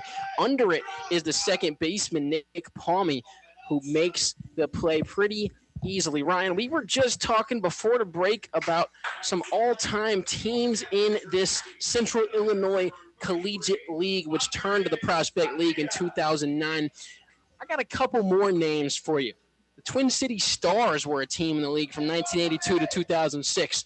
The Twin City Stars' most notable player, Ben Zobrist, the 2016 World Series MVP for the Kansas City Royals, did play in this league way back when. Tons of Springfield teams, including the Springfield Sliders, the Springfield Rifles, and the Springfield Capitals, as this pitch delivered outside to Andres Matias. The most famous player for the Springfield Capitals of all time, Ryan Howard, National League MVP. I was going to say, I've got a list of guys that played in that league that went on to become they have it here, notable alumni. Let's hear it. It's like Bob Brenly, Joe Girardi. Joe Girardi, longtime Yankees manager, played in the Prospect League. Wow. Like you said, Ryan Howard, Roger McDowell. If you ever watched Seinfeld, McDowell, he's the one that spit on Kramer. Okay. Joe Necro, John Papelbon, Kirby Puckett, Mike Schmidt, two Hall of Famers, played in that league. And Papelbon, a very good longtime closer for the Philadelphia Phillies. Very good players that have come through in the Prospect League. And that's not to mention the players who were just drafted in the 2026 draft. More names to be built. Ryan, I got a little fun fact of the day. The National League MVP, Ryan Howard, who used to play for the Springfield Capitals, I know where this is going. He went to Lafayette High School in St. Louis, Missouri, where I myself attended high school. Went to the same high school as Ryan Howard, as well as David Freese, St. Louis Cardinals legend. David Freese went to the same high school as Philadelphia Phillies legend Ryan Howard. Now, Freese didn't play in the Prospect League, but Howard did, so pretty cool stuff about there. So let me ask you this. Since you went to the same school, is there – not necessarily a shrine, but, is there a setup for Howard and Freese? You would think there's more. Oh, really? Not as much as you would think. You would think there's more. Lafayette's a long-time standing high school. They've got these glass bookcase shelves, all across the hallways with old basketball, old soccer, old everything photos. Now, you walk down one of the hallways, which leads to the gyms, and you see tons of jerseys hung on the wall. Okay. So you have a David Freese jersey. You have a Ryan Howard jersey. You got notable Lafayette volleyball alumnus, a very good women's volleyball program that Lafayette has. They have a Sonny Gray jersey. Now, I remember seeing a Sonny Gray jersey, and I don't remember Sonny Gray going to Lafayette. So I need to figure out the connection. Yeah, I'm gonna As look this that up. ball is ripped over to shortstop Connor Vandiver's head. He jumped to make the play, and he's just not able to make it. And a bobble in center field is going to allow Andres Matias to advance to third. And then the throw to third will allow Kessler to advance to second. All around, great base running by the Catfish, and just a brutal mistake by the center fielder, Amir Streeter, who does not make a lot of those. He just misplaces the ball and allows runners to advance. So now that's huge for the Catfish. With one out, you now do not have runners at first and second like they could have been. With one out, you got runners on second and third, and Corey Waters will be the man to hit. Yeah, from what I see, nothing. He didn't leave his high school. Interesting. Where is Sonny Gray from? Nashville, Tennessee. And then they moved to Smyrna, Tennessee, which it says before his 8th grade year. So he actually played at Smyrna High School. So I don't know. I mean, Sonny Gray later in his career went to play for the Cardinals, but not early enough like when I was in high school days for that jersey to be there. Maybe they just maybe it's signed or something. And I was going to say, did he come and talk to the school or something maybe at one point? Definitely, potentially. And here's a ball ripped to the shortstop. Vandiver makes the play, and he's throwing on over to first to get Corey Waters. Not before an RBI by Waters scores Andres Matias. How about that play, though, by Cannon Vandiver? He dives to make the play. Cannon shows off the cannon. He immediately gets up and makes the play on over to first. Great defense by the Dans. But for the Catfish, it's a productive out, right? Yeah. You get the run, you get an RBI, and you're up 5-0. You know, they've still got another guy out there in scoring position, so it's not like, you know, the bases are empty. There's still a chance to extend the lead. Absolutely. And I hate to say it, but if you go a play ago, a batter ago, if that bobble was not made in center field by Streeter, that run would not have scored. That would have advanced the runners to now be on second and third. Potentially, yeah. But it would, and it potentially would have kept the runners. Or even a double play. Exactly that. So it's just brutal for the Dans. They are hurting themselves just a little bit. This pitch by Tompkins delivered nicely on the outside corner to Paxton Flagg. It's 0-1 to count to Flagg. You know, Flagg 0 for 2. He needs to get something going here. Get himself on the board. Tompkins comes set.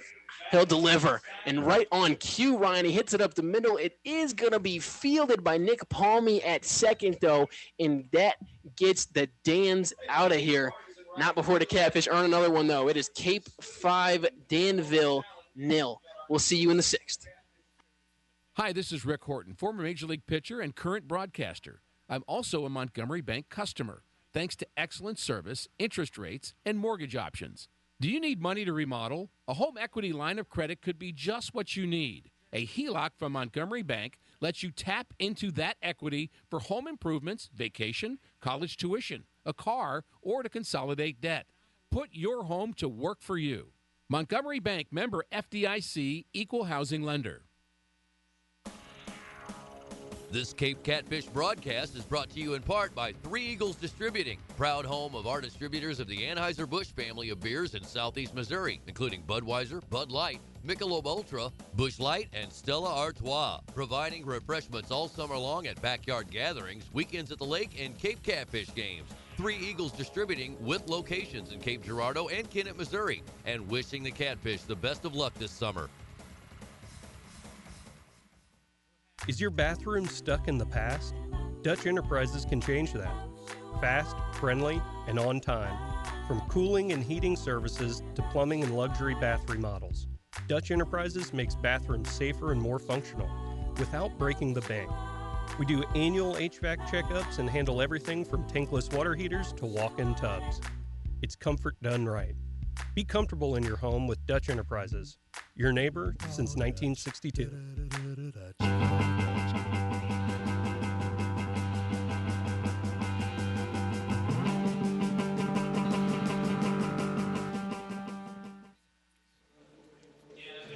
Welcome back inside of Kappa Hall Park. It is 5-0 Catfish's way. Ryan, just before this inning started, I wanted to bring up our point again about some of these teams. You got the Lincoln Rail Splitters, which were a team in the Prospect League or the CICL back in 1963, and then they also came back in 1968. Maybe my favorite team name is a Prospect League team. Back in 2013 is when they were abolished. The Slippery Rock Sliders was a team. What a name. I never heard that one. The Slippery Rock Sliders were a team in the Prospect League from 2009 in the inaugural season all the way until 2013. Interesting. I'm gonna ask you after I mention all of the current Prospect League teams, which one's your favorite? So make sure you're keeping note. I thought you were going to ask me about one of the old ones. I was like, I don't know. I already forgot most of them. Another old one, a team that was in the CICL before it transferred over to the Prospect League in 2005, the East Peoria Scrappers were a team. That's a good one. Mm-hmm. Champaign, Illinois had a couple teams. We mentioned the inaugural season. They had the Champaign-Urbana Colts. They also had the Champaign County Colts. Well, they just decided to go with the whole county instead of the two towns. Yep. Decided to be a little more inclusive. Waterbury behind here, 2-1 to Streeter, who's 0 for 1. 2-1 pitch is lifted into the air out towards right field. That is going to be into foul territory, and it actually lands fair. And the throw into first to try to get him as he ran past the bag is not in time. That actually curved back fair. Do you see that? It went foul and then kind of just all of a sudden curved back in and it landed just fair. So it looked like it was a little bit of miscommunication from the Catfish defense, but then the ball just moves in the air. It's almost not their fault at all. Yeah, 3 of them. We had first base, second base, right field, Nazarenas, Matias, and Waters all going after it. And then they were all clumped in there right at the same time. And I think they all thought it was going to go foul. Yep. And then it just happened to come right back into fair territory. Weird play. And then they almost get Streeter back at first. Interesting play. Then they almost basically back pick him as he tried to get a little bit, maybe trying to force a throw. But he forced the throw back to first base. First pitch to May is in there for a strike. Oh, and he's 0 for 2. A little southpaw matchup, lefty on lefty, leadoff batter against the starting pitcher at his ball game. That one's fouled back. No, 0-2. 1986. This team only played in 1986. Nothing before, nothing after. The Jacksonville Bullets. I wonder what happened just the 1 year. Who names these teams? That's what I'm trying to wonder because I need to get in their mind. They are a creative brain, man. Some of these names, I'm loving them. That one is swung on and missed for strike 3. And that is 1 away here in the top of the 6th. Waterbury with another strikeout. That's 2 for him here on the night. Maybe the most creative city in the Prospect League, Kokomo. Yeah. Former team in Kokomo, 2015 to 2018, the Kokomo Jackrabbits. And now presently, a brand new team as of this year, Kokomo's back, the Kokomo Creek Chubs. The what? I'll say it one more time. Yeah. 2026. This is their first year, their inaugural season. For the Kokomo Creek Chubs. What in the world is that? No comment. Not going to spread misinformation on facts that I do not know. No. The 0-1 pitch is swung on a miss for strike 2. He says he foul-tipped it a little bit. Either way, 0-2. The Catfish most recent game yesterday to earn them the tying 17th consecutive win in the league was against the Illinois Valley Pistol Shrimp. Yeah, Pistol Shrimp. I like that one. That's a good one. That is a foul ball as the runner Streeter was taken off for second base, but foul it off. He's going to have to send him all the way back. We got a couple former Prospect League teams. I'm sorry, Ryan. I'm just going to keep going down the list. I'm having fun over here. Couple former teams in DuPage. They don't have a team anymore, but from 2009 to 2010, they were the DuPage Dragons. Waterbury. Dragons is always a good nickname mascot. So how about this one? DuPage comes back in 2016. They switched their name from the Dragons to the DuPage Drones. What do you think about that one? Okay. Maybe they're a pretty good one too. Because you get a lot of teams that kind of pick off a temp. No, didn't get him this time. He does have a good pickoff move. He's got a really good pickoff move. Because with some of the teams, they pick things that go with like the town, that work. Obviously, Danville Dans. Yep, that's one of them. So you wonder, too, some of these with the drone thing, was that something that they have something that they built drones, Because, you're from up north, Lindbergh, the Flyers. Yep, absolutely. The whole, Lindbergh plane, all that good stuff. That one makes sense. So you get things like that. Was it AF Arena Football League, I think. Kansas City, they had the stealth bombers or just the bombers. All right. But they built the stealth bombers in Kansas City. That's a base hit down the left field line. That's going to roll out towards the wall. That will move Streeter to third. He's going to come around third, heading for home. The throw home is not in time. He is in there safely, and it is a 5-1 game as Burke makes it to second on an RBI double. I'll be honest, for a ball that goes all the way to the wall, that is a fantastic relay by the Catfish. I think there's about 3 men on the Danville Dans that beat that ball out. Will Burke, Nick Palmy, and Amir Streeter. If it is not one of those 3 guys, I think they get the out. I mean, that was a close tag. Great throw, great relay by the shortstop Kessler. It's just great baseball by Dansville. A great piece of hitting on a ball that goes all the way to the fence. And so for Dansville, they get their first run of the game, looking to build some momentum. And it wasn't that ball did not get out to the wall fast either. It took its time. It wasn't slow, but it wasn't a fast one. So it gave him enough time. But, that was a good relay, like you said, Kyler, all the way into home, and a much closer play than I thought was going to be the case. Yeah, absolutely. I mean, that was a play at the plate right there. You thought that Streeter was going to be there standing up. Absolutely a play at the plate. That first pitch from Waterbury misses for ball 1, and now the 1-0 is popped into the air out towards left field, coming in to make the catch. No tag there at second base, as Durinsky will put it away for out number 2. So we really should have been keeping our timers out and really been locked into the sun. But at this point, the sun has set. There are no more shadows on the field. I'm sure our good friend Rusty Hendricks, who's here at every game, knows just about exactly what time that sun gets behind that scoreboard and just sets for a beautiful day. But it's all shade here. Yeah, finally behind those trees out there and enough shade to at least cover the field itself. Pretty sure it's got just everything in shade now, but I would say it hasn't been too long. 7:45-ish, maybe. It's a good estimate. Yeah. I'm not going to disagree with that whatsoever.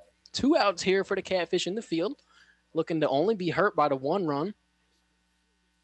Yeah, the 1-0 from Waterbury is low for ball 2. So 2 balls, no strikes.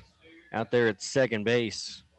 See if we can get another team in here. I'm sorry, Ryan, to cut you off. I just wanted to go one more. We had the Slippery Rock Sliders earlier. The Slippery Rock Sliders. What city is slippery, right? They just substituted a city for an adjective. But the Springfield Sliders were once a team from 2009 to 2021. The Springfield Sliders. Very prominent team here in the Prospect League. One more for us, as a 3-0 count is what the batter is facing. The Richmond River Rats are a team that played here in the Prospect League from 2009 to 2015. The River Rats. Maybe not a name that is too familiar with many Cape Girardians, but the River Rats, I am going to give a little context here. Here at SEMO, where Hayden Nazarenas is about to attend, there are 2 separate campuses. The main campus and the River campus. Yeah. The River campus sits on the Mississippi River. It's a beautiful view as this baseball is hit deep into left field. Looking at it is Durinsky, and it's going to land inside the ballpark. It's going to score at least 1 and a stand-up double. Not a River Rat on second base. It's a Dan, but it's a dang good hit. Yeah, Brady, that's his first hit of the night. He was 0 for 2 coming into that at bat, and he got a hold of that one. Not as much as he wanted, but he got a good, solid hit out there, went off the wall, and got that extra run to score here with 2 away. 5-2 now. Catfish up by 3 runs. We'll get a time called, as we will have a visit to the mound. Yeah, you're right, Ryan. He would have loved to hit that baseball just 10 feet farther, 5 feet farther. He hit the 375 sign, it looked like, out in left center. That was Carson Brady, who's now on second with the RBI double. Look, it's the top of the 6th, first mound visit of the game for Cape. This is anybody's ball game. 3-run game. The Catfish, just a reminder, on record watch. 17 straight wins for the Catfish entering today. That is tied for most all-time in the Prospect League. The O'Fallon Hoots are who the Cape Catfish tied. The Hoots just set that record last season, and then come playoff time, the Catfish knocked the Hoots out. This season, the Catfish, who ended up winning last season's championship, they are the reigning champs, come into this season looking just as strong, and they're looking to go into the playoffs potentially on an undefeated streak. Is that crazy to say? That would be nuts. I mean, wow. They make it that far. 17 already seems pretty crazy. Could they do it? And at that point, too, I don't know. As a team, you want to keep winning, but at the same point, as that one's in there for a strike 0-1. Mason McReynolds back at the plate, so Mason and Mason again. As a player, you want to keep winning, but at the same time, you almost want to get a loss before you get to that point because you don't want that one loss that could happen be the end of it. You know what I mean? Not very many times you would say that you would want a loss, but absolutely correct. If they just let that runner steal third, there's 2 outs, you're more focused on the batter. They said forget about him. Yeah, because that pitch was in there for a strike, 0-2. So, yeah, more worried about this McReynolds here at the plate than they are about the runner over at third. And it's the Mason-on-Mason matchup, but the pitcher, Waterbury, has won twice already today. So it's a confident matchup Got him for again. the Catfish. Swing and a miss, struck him out. 0-for-3 is McReynolds. So Mason McReynolds will more than likely lose the battle between him and Mason Waterbury because that may be the last time they face each other. Might just be. So we'll go to the bottom of the 6th. The Dans get 2. It's 5-2. We'll be back. Jackson Jones will lead it off. You love your truck, and Plaza Tire Service is here to help you make it even better. We've got wheels, leveling kits, and of course, the area's largest selection of light truck tires. With ATs and mud tires up to 35s and bigger, Plaza Tire Service has you covered. The pros at Plaza Tire Service can help you select a great combination that will work with your truck. Plus, with our Plaza Tire Service card or no credit needed financing, your upgrades can be easy on your budget. So take your truck from stock to spectacular with Plaza Tire Service. Need a trailer? SEMO Trailer Rentals has you covered. Locally owned and operated, they're proud to support the Cape Catfish and honored to serve Southeast Missouri. From enclosed trailers to dump trailers and flatbeds, they've got the right trailer for any job, ready when you need it. And with every hitch, strap, and dolly in between. Visit SEMOTrailerRentals.com or stop in 1000 Kingsway Drive to browse the selection. That's SEMO Trailer Rentals, driven by hometown pride and built to serve you. Hi, this is Rick Horton, former Major League pitcher and current broadcaster. I'm also a Montgomery Bank customer, thanks to excellent service, interest rates, and mortgage options. Montgomery Bank uses the same technology and expertise as big banks. It is family-owned with local decision-making, convenient services, and an easier and friendlier approach. Montgomery Bank, member FDIC, equal housing lender.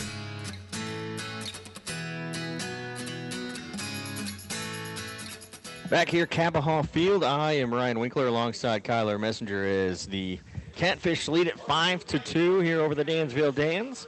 And leading things off for the Catfish will be Jackson Jones. It's going to be Jackson Jones, Nate Durinsky, and back to the top of the order for Leighton Ivers. Jones 0-for-2 so far this evening as he is looking for his first hit. Danville got 2 runs in the top of this inning to cut the lead down to 3. It's 5-2. As the first pitch to Jones will miss low for ball 1. So 2 runs, 6 hits, 4 errors for the Dans. 5 runs, 5 hits, no errors for the Catfish. Yeah, and those 4 errors are brutal, man. It's been the story of the game. They've just been hurting themselves. They're out hitting the Catfish after that last frame. Now, it was the top of the 6th, and the Catfish have the half inning to get even. But nonetheless, the Dans have more hits than the Catfish do. They just had those early mistakes that they bit themselves in the butt. Yeah, those 3 runs there in that second were mostly due to the errors by the Dans, and I'm pretty sure those 4 errors all came in the first 2 innings. And you hate to say it, but this team, last in the league in fielding percentage. They have the lowest fielding percentage as compared to any other team in the Prospect League. It's been the story of the season. This one's going to be lifted into the air. That should get down for a base hit, and it will, as Jones will start the inning with a single. Nice piece of hitting there by Jones, originally from Park Hills, Missouri, right? He's from the state. He then goes to play collegiate level baseball, community level at 3 Rivers out in Poplar Bluff. stays home in Missouri. And after that season and his beginning of the summer here, committed to SIU. Yeah, that's right. Moves on over to Illinois. So Nate Dorinsky, he's 0 for 2 with a strikeout. They're trying to get his first hit of the game. As that first one to him is a little high for ball 1. 1-0. So Caleb Tompkins still on the mound for the Dans. According to what I'm looking at here, 75 pitches for him. 3 strikeouts, 1 walk through 5 innings. As that one is low for ball 2. The big thing here, 5 runs for the Catfish, 0 earned runs for Tompkins. So none of these runs are his fault. And he's only got 70 pitches through the 6th. I mean, this kid's, it's not on the scoreboard, but he's having a day. Yeah. Yeah, he's doing a pretty good job considering, you hate to be negative, but he's doing a pretty good job considering his defense has not really held up their part of the deal. Absolutely.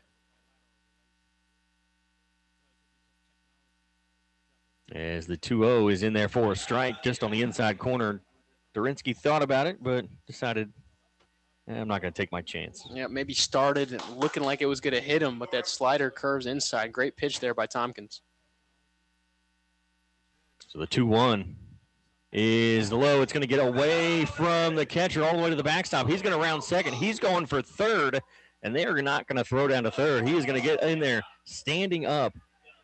How about that base running? Just a bad ricochet, too, for the Dans. But, yeah, Jones from first to third on a wild pitch, pass ball. And it was standing up. That's the impressive part to me. He didn't even have to slide, and he advanced 2 bases on a pass ball.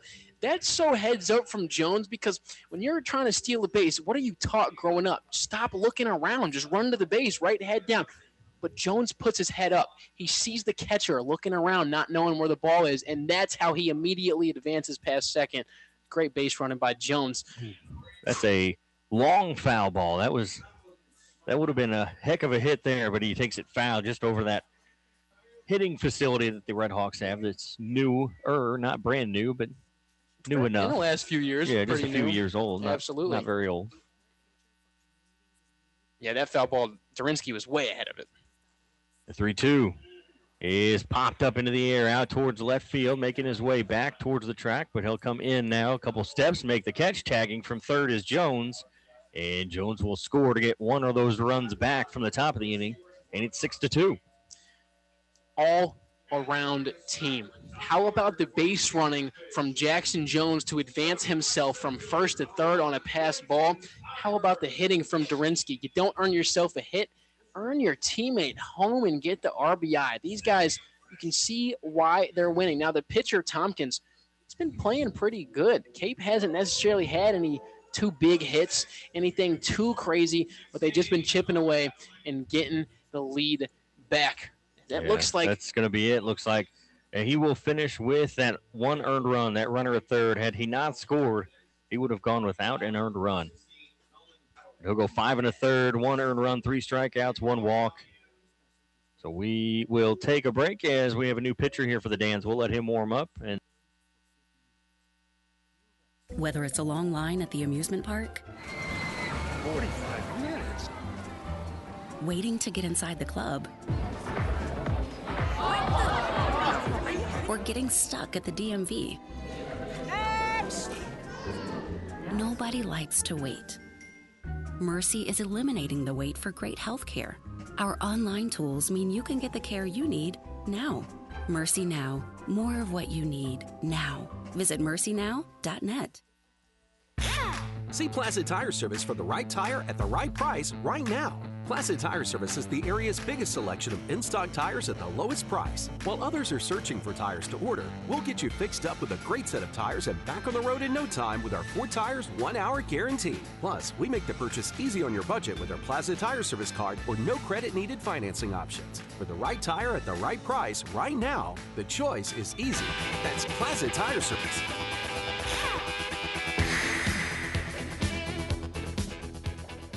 so new pitcher for the Danville Dans, it is Nolan Hadaway. He'll come in and take over for Tompkins as he will come in with the bases empty and one away. Is real quick, we were talking about Kokomo.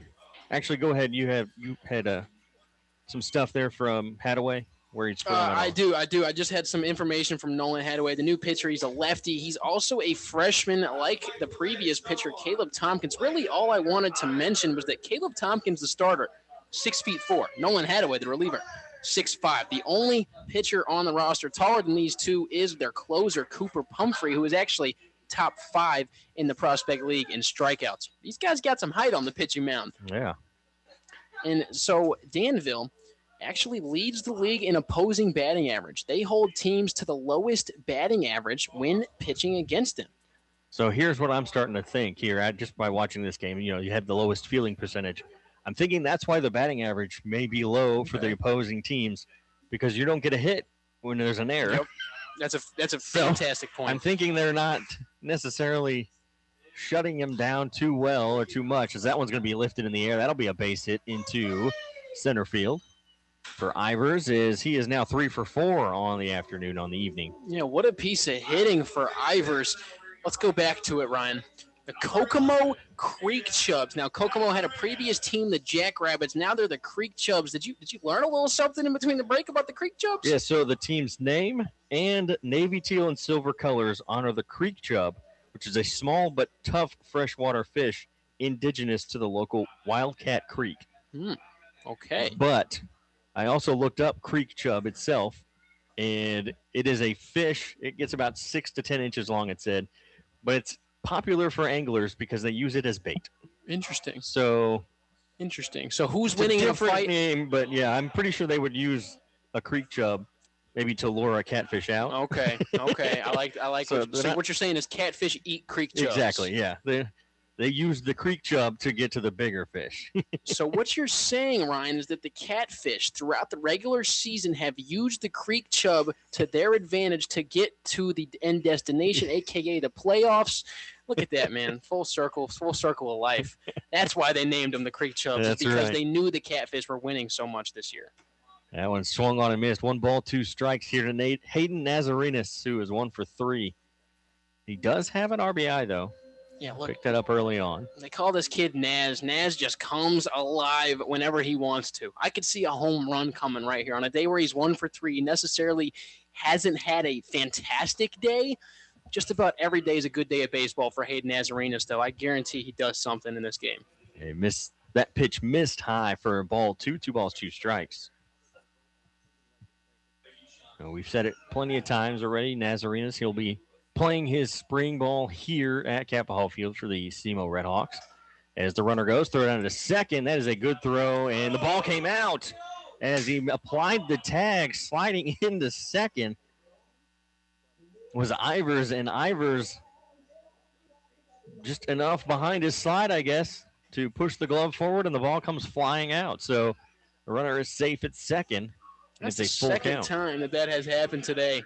The catcher, J.J. Basinger, is slinging from behind the plate. He is throwing that thing on a string. Perfect placement, perfect velocity. Beats Ivers by, at least. They had him dead to rights. Absolutely. I mean, it wasn't even close. Absolutely.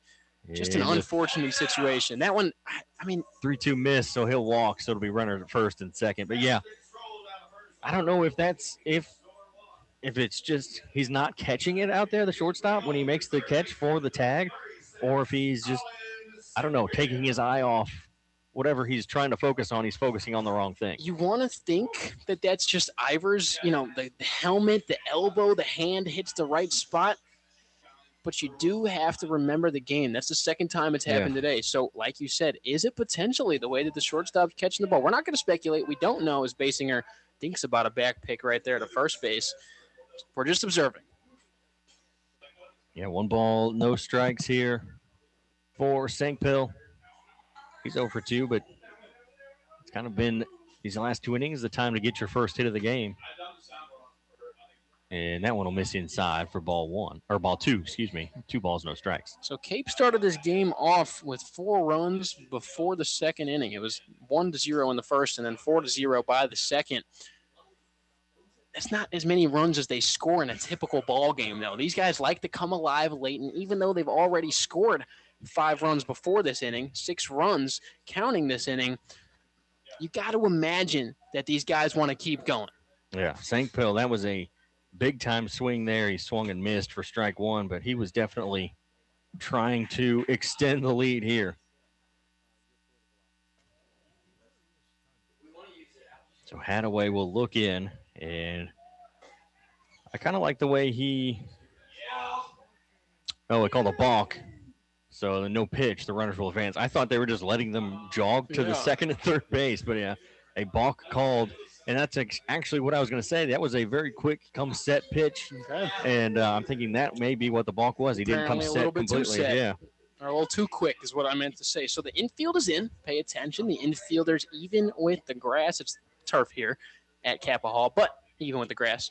2-1, that's a base hit into left field as it gets through between short and third. 1 run scores, and it's 7-2. So 2 runs picked up by the Catfish. They erased those 2 runs, basically, that the Dans scored here in the top half of the inning. They get that lead back up to 5. So runners at the corners for Andres Matias, the cleanup hitter. And there's another RBI on the stat sheet for Colin Sinkpill, the man on first. He's top 3 in the league. Well, he's top 2 in the league in batting average and RBIs. He's second in the league in batting average, second in the league in RBIs, adds another RBI to his campaign this season. And Matias will lift that one into the air, back towards center field, chasing after it, getting under it, making the catch, tagging from third is Hayden Nazarenas, and he will score on the sacrifice fly. As probably the smart thing to do, Streeter just throwing it in to second base, not trying to gun him down at home plate. It's the safe play, the smart play. Keep that runner over there at first base with 2 outs. It is. It's a smart play for Cape. A successful at-bat yet again. They've now scored 3 runs this inning, have had 2 sac flies and, 1 regular run, but 2 sac flies. This team is just so unselfish, on purpose or not. They're unselfish and they're good at baseball. That first pitch will be a strike there on the outside corner. 0-1, David Kessler, 1 for 3. They're trying to get something going here with 2 away, runner on. There's a decent lead over there at first base. As that one's in the dirt and it gets away. He has no idea where it is. Nobody does. It's actually rolling back out towards the field over on the third base line. And that will get the runner to second. As that'll be a pass ball for the Dans and a runner at second base. Yeah, they're almost lucky that it went all the way back to the pitcher, right? I mean, if it stayed back there in the backstop, you saw the aggressive base running from the Catfish earlier this inning. They've clearly consistently done that this year, but they learned from that. They were ready, rounding second hard, but it goes back to the pitcher. So the batter on second, Sinkpill, forced to stay. So 1 ball, 1 strike. He'll look back at the runner. Now the 1-1 is lifted in the air. That's going to go back, and I believe back over this press box and out of play. 1 ball, 2 strikes. So Hadaway has balked once in this inning, which caused the runner, which has led to 2 runs. And then that pass ball, which got Sinkpill into second base. And now he is behind in the count, 1 ball, 2 strikes. Or I should say ahead in the count, 1 ball, 2 strikes. As the 1-2 is called strike 3, and that will end the 6th inning. So we'll go to the 7th. The Catfish get 3, lead at 8-2. And we'll be back after this. Hi, this is Rick Horton, former Major League pitcher and current broadcaster. I'm also a Montgomery Bank customer, thanks to excellent service, interest rates, and mortgage options. Montgomery Bank uses the same technology and expertise as big banks. It is family-owned with local decision-making, convenient services, and an easier and friendlier approach. Montgomery Bank, member FDIC, equal housing lender. Miller Lite is the light beer brewed for people who love the taste of beer. For those who are always the first to volunteer for beer runs, who hit up tailgates for sports that they don't even like, and believe having a beer fridge in the garage is non-negotiable. It's a 96-calorie, 3.2 carb love letter to beer lovers who know that the best part of beer is the beer part. Miller Lite. It's Miller time. Celebrate responsibly. 2022 Miller Brewing Company, Milwaukee, Wisconsin beer. Don't wait until the next heat wave. Call Dutch Enterprises now. If your AC is blowing warm air, making strange noises, or just not keeping up, don't sweat it. Call the team at Dutch Enterprises. We're here to keep your home cool, comfortable, and running right when you need it most.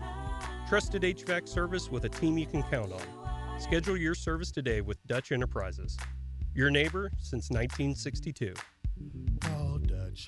Dutch. Call Dutch.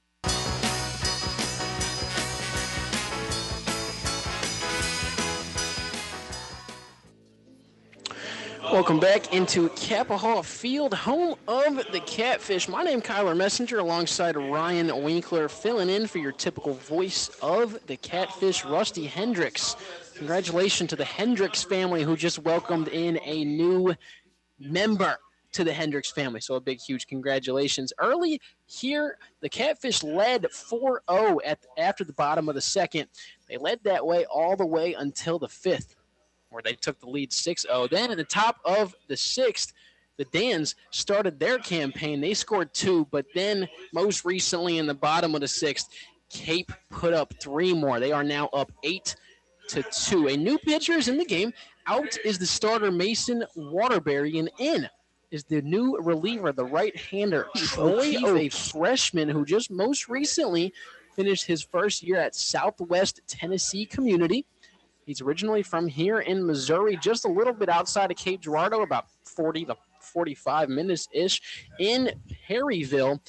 We'll actually tell you real quick before the first batter for the Dans is up, Nicholas Saddam, how far away these stadiums are. And what I'm mentioning is Capahall Park, where the Catfish play, and Danville Stadium, where the Dans play. How far do you think that these places are apart? I'm talking miles. I'm talking hours and minutes in a drive. Ryan? I say 4 hours and 20 minutes for Danville. Have you drove there before? No. We looked it up earlier. Oh, man. Come on, dude. You spoiled my guess. And the first batter of the inning, Nicholas Saddam, is hit. Well, I don't know about miles, though. I don't know miles. Well, give me a guess. I'm going to say, so with 4 hours. Yep. And you're about correct. 4 hours and 20 minutes. Or I looked on my Google Maps. Yeah. My fastest route said 4 hours and 18 minutes. But maybe I just drive 2 minutes faster than you. I don't know. Could be. I don't know. How many miles would you assume that is? Oh, man. Let's see. 4 hours. I'm going to say it's about 200 to 300, somewhere in there. That's 250. Absolutely correct. A little bit higher. It's 277. Oh, these two stadiums, 277. Put your guess perfectly in there. So 2 for 2, even though you cheated a little bit on the first guess. But I won't hold it against you. Troy O'Keefe hit the first batter that he faced. He did give up a runner, and it was a hit by pitch. He hit the batter, Nicholas Saddam. It's a 1-0 count to Vandiver. Vandiver swings. It'll be 1-1. How are you back then? It's awful, actually.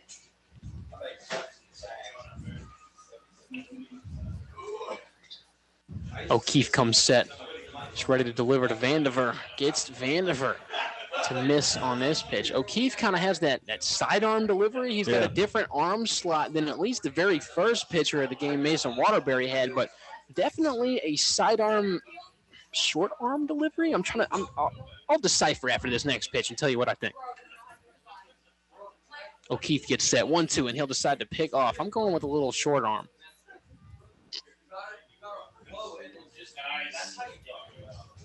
It's definitely, I don't know. It's definitely not full sidearm. No. It's a unique tactic. Yeah. It's like a quarter arm or something. It works as O'Keefe gets the strikeout on his second batter that he's faced. So it'll be 1 out for J.J.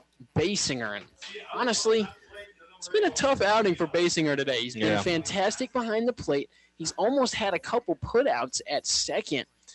It just hasn't worked in his favor. He's looking to change the script on his own game, looking to get on base and advance his teammates. Here's a delivery from O'Keefe, and his first 2 base runners given up have been hit. So let's see. If we just follow this pattern, he hit the first one, struck out the next one. He hit this one. We got to just keep. I mean, the bases will be loaded, but you'll strike out the side. So what you're saying is, if you were a betting man, put the house on a strikeout. That's right. Amir Streeter will be the man to bet. He bets 9th in this lineup and hits center field. And it looks like we got some rosin being sent out to the batter. A very important move by assistant coach Moises Rosario here of the Cape Catfish. Rosario played for the Cape Catfish just last year and then played his senior campaign season at SEMO. Yeah. And he's now back in Cape. He loved it so much. Rosario stays here and is assisting with the coach. And Glenn Campbell talked about it. I wish I would have asked him about Moises just because I watch SEMO baseball. I love to watch Moises all this season. I wish I would have asked him a couple of questions about him. Seems like a great kid and seems like to be a really good factor in that dugout for the guys. As this pitch is fired into right field, under it is Nazarenas. He'll make the play. Runners tagging from second to third. The relay is not going to be in time. It'll take a couple bounces. It'll be fielded by Colin Sinkpill over at third. For O'Keefe, you're okay with that. There's 2 outs, runners on first and third. You've hit both the guys, right? So you've given up free batters. They haven't actually burned you. Just keep throwing strikes for O'Keefe, and I'm sure he'll be fine. We'll bring up the top of the lineup for the Dans, Jacob May. Hey, you know, O'Keefe, he's made quite a few appearances on the season for the Catfish. You know, he made a couple last weekend when I was over here. I took over. I filled in for Darren, the PA. No, you took over, man. You took over. It didn't feel like I took over. So this kid, Jacob May, up to bat. He leads this team in batting average. It's a foul ball by May. Now, he doesn't have as many games started and played as some of the guys under him, like Will Burke and Nick Palmy. They have, Burke has a 350 average and Palmy has a 340. They've both played over 35 games. Jacob May, the leadoff batter today, has started 13 games and played 13. So he started every time he's played, today being his 14th game of the season. But he still leads his team in average. 385 coming in today. 0-2 delivery from O'Keefe just misses his spot. It'll be ball one. So talking about he's O'Keefe, 11 appearances. He appeared twice on the 11th in the doubleheader against Quincy. He appeared in the 12th, the 14th, the 15th, and the 16th. Wow. So he has made quite a few appearances recently. Yeah, back to back to back, too. You would almost imagine that wouldn't happen in the prospect league with different arms. So that's pretty impressive for O'Keefe, especially as a guy who plays at Southeastern Tennessee Community after his freshman year. He's here after his freshman year. He's a young guy. He's throwing heat. He's throwing a lot. O'Keefe definitely getting some looks this summer. 2-2 count. One more pitch if O'Keefe wants to get out of here. Just misses the off speed. So it'll be a full count. That one was outside. Absolutely. That one wasn't as close as that first one. Was a good off speed nonetheless.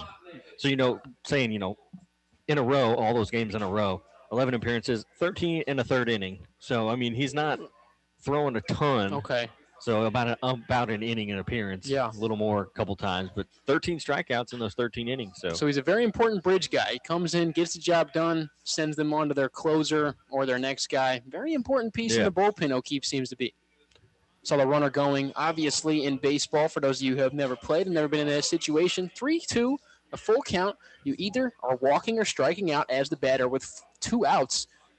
The runner is either advancing or going back to the dugout. So if there is somebody behind you or you're on first base, 3-2, 2 outs, you're almost always going to be running on the pitch. Yeah, as long as you're being forced forward, that's all. Exactly. Fine. So May flies this into left field. It's shallow. It's in scary territory. Kessler's under the ball and makes the play. Good communication from the Catfish. Gets Troy O'Keefe out of his first inning unhurt. It's Catfish 8. Dans 2. We'll see you in the bottom of the 7th.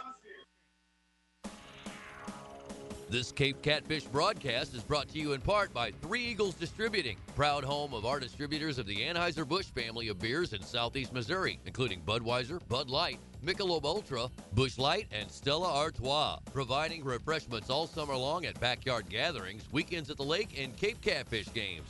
Three Eagles Distributing with locations in Cape Girardeau and Kennett, Missouri, and wishing the Catfish the best of luck this summer.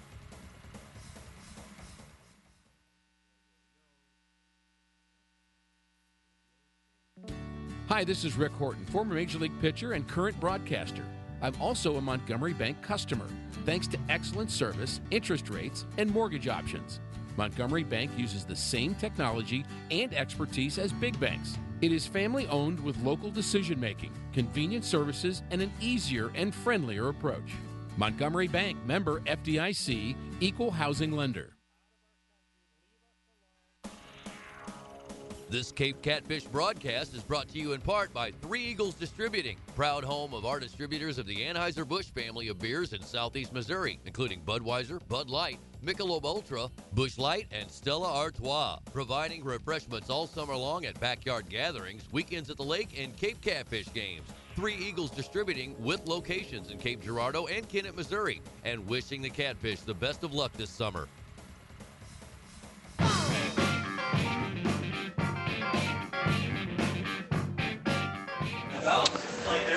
We are back inside of Kappa Park, home of the Catfish, the home team. Cape Catfish leading 8-2 heading into the bottom of the 7th. It'll be Corey Waters, Paxton Flagg, Jackson Jones up here in the 7th for the Fish. For the Dans on the mound, still dealing after that first pitch strike, Nolan Hadaway. Hadaway just had his way with that pitch. 0-1 count to Corey Waters. Waters watches a second straight pitch. Hadaway is finding the zone. He pitched 2/3 of an inning. That last inning gave up 2 runs. I should say 2 earned runs. Struck out 1, but walked 1 as well. So Hadaway misses on the 0-2 count. That's the time to miss if you're going to miss. Kind of experiment on the 0-2. Try something crazy potentially. Try a little something different. So Nolan Hadaway, as mentioned earlier, he's a freshman. These guys have pitched 2 freshmen. Pretty young at pitching squad that Danville holds. Waters stays alive with 2 strikes.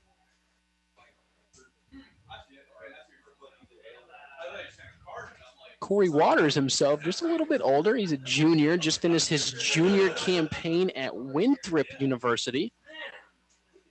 And he is the second man on this Cape Catfish roster not from the U.S. You got Andres Matias, who is from Santo Domingo. And you got Corey Waters. Saskatoon. There you go. Saskatoon. Saskatchewan. Saskatoon. I'll have to ask him. This Waters fouls this ball off. To ask him if he's a big Rough Riders fan. Saskatchewan Rough Riders, Canadian football team. Could be a Rough Riders fan. Could be a Slippery Rock Sliders fan of the Prospect League. Or it could be a Clinton Lumberjack fan. I assume he's not a Lumberjack fan as they are a current team in the Prospect League, and he's a Catfish. But I would hope not, yeah. Never Don't be a fan of another team. I mean, with how at least good, openly. With how good the Catfish are this season, maybe you imagine some of the Lumberjacks might be Catfish fans, but you sure would hope that the Catfish aren't fans of the other guys. I got another team name for you. You talked about Troy O'Keefe, the pitcher for the Catfish, coming into the game. He pitched a couple games against Quincy earlier this year. Quincy used to be the Gems. From 2009 to 2023, Quincy's team in the Prospect League was the Gems. In 2024, they didn't play. It took a year off, and Waters fires this ball on over to first. It's going to be caught by Saddam. That was a nice heads-up play by the defense. Great at-bat by Waters. Stayed alive on an 0-2 count, very deep, but he just doesn't get the job done.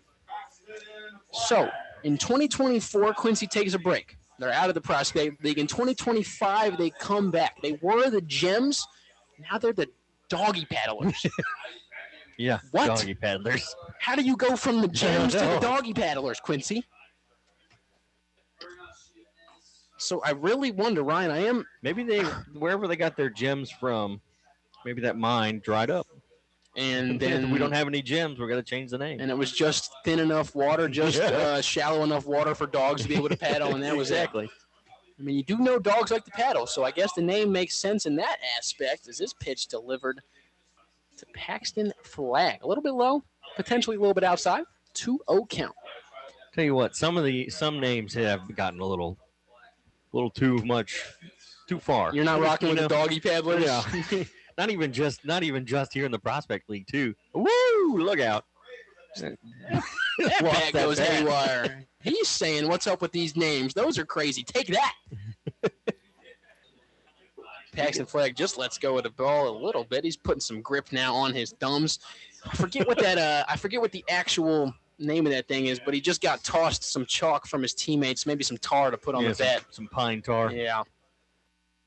I thought he was maybe getting one of those thumb grips they put on, where you put the singular thumb grip on. Just that one. Yeah. I forget is it just called a thumb grip? I think it's just a thumb grip, yeah. Just while we got this quick break, while Flagg pines up his bat. Current team in the league, the Burlington Bees. You're right, we've heard of them, the Bees. Pretty normal. But a former team, the Butler Blue Sox. How about the Blue Sox? You've heard of the White Sox. You've heard of the Red Sox.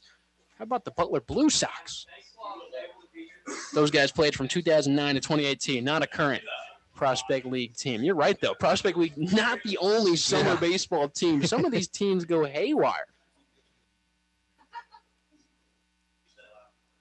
Delivery from Hadaway, 82 off of his hand. You got to imagine that was a changeup. Got Flagg way ahead of it. Full count now to the American flag. Don't care if that's Cooper Flagg's technical new nickname. I'm giving it to Paxton. Paxton Flagg rips this ball down the line. It's going to stay fair. It's fielded by Brady. Tossed on over to Saddam.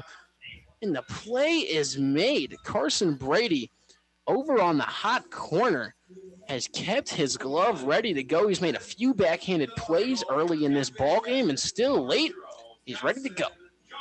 So it'll be 2 outs for the Dans and for the pitcher, Nolan Hadaway.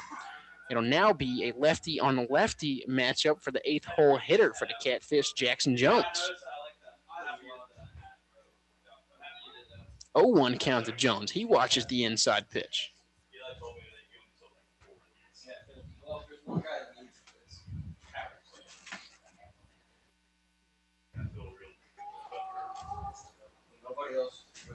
The 6-5 Hadaway. He will deliver. Gets Jones to chase. It'll be 0-2.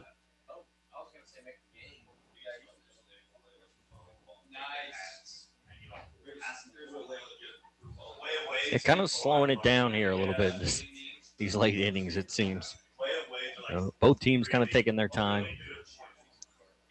Not in a huge rush, but that pitch clock. Oh. And Jones tried to chase on this pitch. Staying alive with 2 strikes is not what he will do this at bat. Nolan Hadaway earns the strikeout and gets out of the 7th unhurt. It's still Catfish 8, Dans 2. We'll see you in the 8th. Ryan Winkler, Kyler Messenger. We'll be right back. Don't wait until the next heat wave. Call Dutch Enterprises now. If your AC is blowing warm air, making strange noises, or just not keeping up, don't sweat it. Call the team at Dutch Enterprises. We're here to keep your home cool, comfortable, and running right when you need it most. Trusted HVAC service with a team you can count on. Schedule your service today with Dutch Enterprises. Your neighbor since 1962. Call Dutch. Dutch. Call Dutch. See Placid Tire Service for the right tire at the right price right now. Placid Tire Service is the area's biggest selection of in-stock tires at the lowest price. While others are searching for tires to order, we'll get you fixed up with a great set of tires and back on the road in no time with our 4 tires, 1 hour guarantee. Plus, we make the purchase easy on your budget with our Placid Tire Service card or no credit needed financing options. For the right tire at the right price right now, the choice is easy. That's Placid Tire Service. Hi, this is Rick Horton, former Major League pitcher and current broadcaster. I'm also a Montgomery Bank customer, thanks to excellent service, interest rates, and mortgage options. Do you need money to remodel? A home equity line of credit could be just what you need. A HELOC from Montgomery Bank lets you tap into that equity for home improvements, vacation, college tuition, a car, or to consolidate debt. Put your home to work for you. Montgomery Bank, member FDIC, equal housing lender.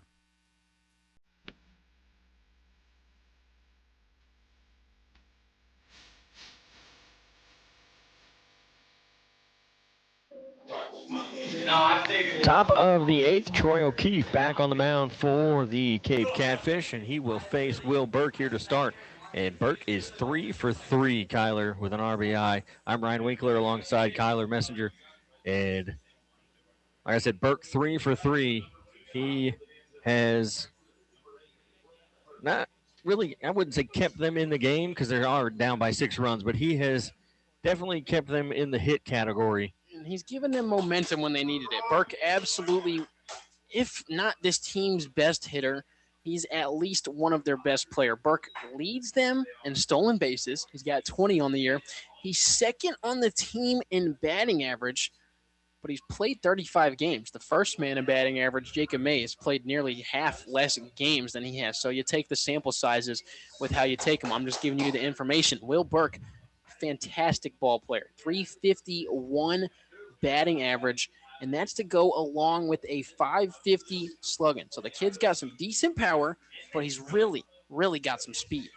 A 1-1 strike. The 1-1 is, it looks like maybe off the handle into foul territory, and it'll be caught over there in foul territory. So before we get past Burke here, he was 3 for 3 with 2 doubles, and now he'll be 3 for 4 as he pops that one out into foul territory towards Waters, who will put it away, and now it's Nick Palmy, who's 0 for 3.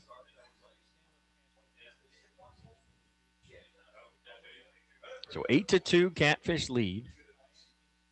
And as the first pitch here is in there, called strike 1. Catfish scored a run in the first, 3 in the second, and then nobody scored anything until the 6th. The Catfish picked up a run, made it 5-0. Then the Dans got 2 in the top of the 6th. And Catfish answered back with 3 of their own in the bottom half of that inning and extended the lead back to 5, plus they added another. So 8-2, that's a hard hit foul ball right off the pole over there on the end of the netting here behind home plate. Yeah, this is the first time we've seen Palmy bat lefty today. He's a switch hitter. The starting pitcher, Mason Waterbury, was a lefty, so Palmy's last at-bats have all been from the right-handed batter's box. We now get to see his first swings from the left. Looks like O'Keefe called off his catcher. He's calling his own shot here. And another one off the handle into foul territory. No, but that'll stay fair, but it'll be caught by Sinkpill, and that is out number 2 here in the 8th. Does Sinkpill have a lot of hair, or is he so fast that he ran so fast that his hat fell off? I don't know what the factor is. Multiple factors may be at play here. Just speculating. There's no wind, so it has to be the speed if that's what's causing it. Purely generated by his own speed. That's why he was on the All-Star team this year. So Carson Brady, who is 1 for 3. He'll step in here, 2 outs, nobody on, and the first pitch to him is a call to strike on the outside corner. May have got a little help there from Jackson Jones behind the plate, framing that one up a little extra. But a good pitch nonetheless. As O'Keefe delivers the 0-1, swing and miss for strike 2. So 2 outs, 0-2. That last pitch, 91 off the hand of O'Keefe. Throws a fast ball, man. He throws a fastball. I'd go back to it, honestly. Why not? 0-2. What's he going to do? And I think that was it. 91 again. Yeah, but this time misses low, though, for ball 1, 1-2. It's a great call out there. The 0-2, maybe the guy's expecting a little off speed. You just try and get in the hitter's head and predict what he's predicting, right? Baseball game, such a mental game. You're trying to predict what pitch is being thrown. You're trying to get in the head of the pitcher or the batter, etc. And that one's going to get out of play. Maybe it went out of the field stadium itself into foul territory. So 1 ball, 2 strikes still. That's baseball being such a game of it just has to be your day, right? That's what makes it so impressive to me that the Cape Catfish are on a 17-game winning streak. Just a reminder, if the Catfish were to win as this ball is fired. It's a high pop fly deep into right field, but Nazarenas will put it away. And that will end the top half of the inning. Kyler, don't forget what you were talking about. We'll talk about it when we come back. Let's do it, Ryan. We'll be right back. Don't wait until the next heat wave. Call Dutch Enterprises now. If your AC is blowing warm air, making strange noises, or just not keeping up, don't sweat it. Call the team at Dutch Enterprises. We're here to keep your home cool, comfortable, and running right when you need it most. Trusted HVAC service with a team you can count on. Schedule your service today with Dutch Enterprises. Your neighbor since 1962. Call Dutch. Dutch. Call Dutch. Need a trailer? SEMO Trailer Rentals has you covered. Locally owned and operated, they're proud to support the Cape Catfish and honored to serve Southeast Missouri. From enclosed trailers to dump trailers and flatbeds, they've got the right trailer for any job, ready when you need it. And with every hitch, strap, and dolly in between. Visit SEMOTrailerRentals.com or stop in 1000 Kingsway Drive to browse the selection. That's SEMO Trailer Rentals, driven by hometown pride and built to serve you. Whether it's a long line at the amusement park, 45 minutes. waiting to get inside the club,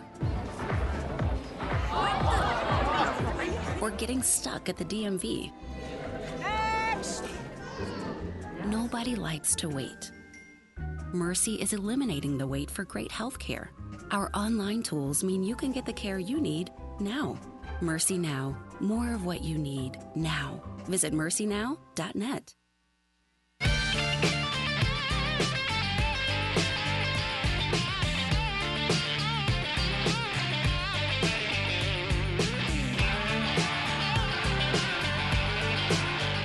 Bottom of the eighth, as new pitcher for the Danville Dans is Bryce Vorwald. He will come in and take over. As Vorwald, he is from Lowell, Indiana, goes to St. Ambrose University. They measure him 5'9", 170. So one of the shorter guys on the, actually, let me look at this here. Nope, not quite the shortest. But he's close, as that is a liner caught over there at third base. As Dorinsky gets one swing, one out. The Cape getting a little unlucky. You had the Waters play last inning where he lined out straight to the first baseman. Now nearly identical, just the opposite corner, a line out to the third baseman. Heads up defense by Danville. Yeah, that was a hard hit ball, too, over there to Brady at third. So a good play at third base as Leighton Ivers will go back to the top of the order. Will take the first pitch for ball one.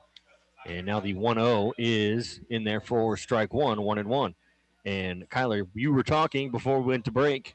Go ahead. I was talking before we went to break about the winning streak that the Catfish are on. I was talking about how it impressed me how good they've been when baseball, especially summer ball, right? I mean, these guys don't play together throughout the season. They play with other fellas, and then they come over here in the summer and, they meet some of these guys for the first time, maybe reconnecting, whatever it may be. They have put the pieces together and have made it work for 17 straight games. That's so impressive. 17 is like a fourth of their season. They've won a fourth of their season straight games. That's a fly ball. A nice sliding catch. What a catch made out there in right field by Will Burke. He comes flying in and slides on his backside to make the catch, just grabbing it before it hits the turf out there in right field.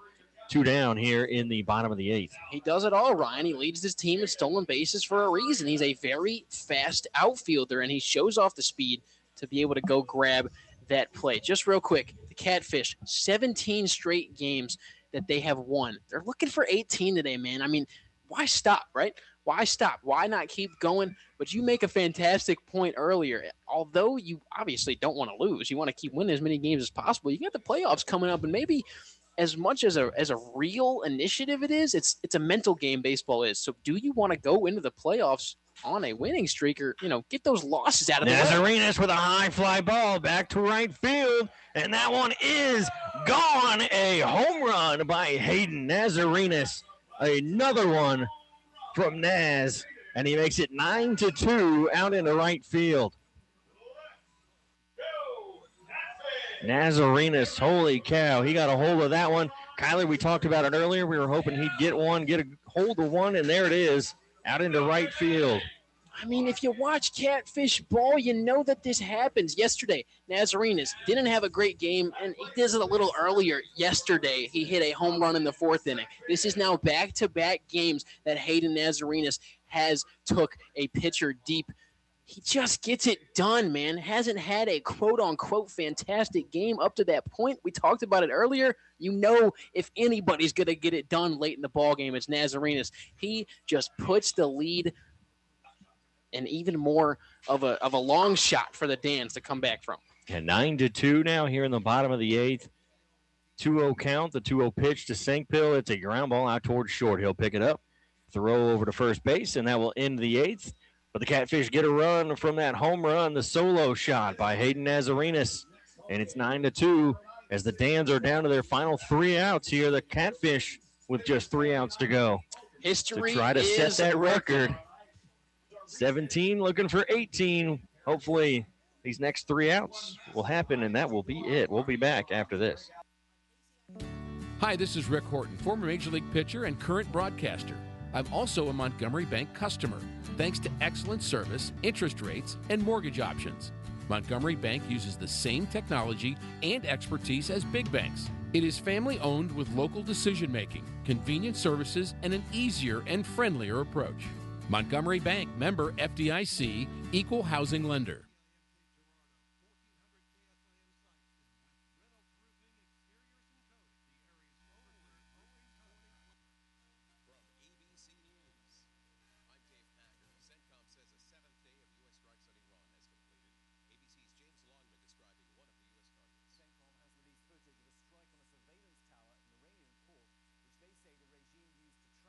Need a trailer? SEMO Trailer Rentals has you covered. Locally owned and operated, they're proud to support the Cape Catfish and honored to serve Southeast Missouri. From enclosed trailers to dump trailers and flatbeds, they've got the right trailer for any job, ready when you need it. And with every hitch, strap, and dolly in between. Visit SEMOTrailerRentals.com or stop in 1000 Kingsway Drive to browse the selection. That's SEMO Trailer Rentals, driven by hometown pride and built to serve you.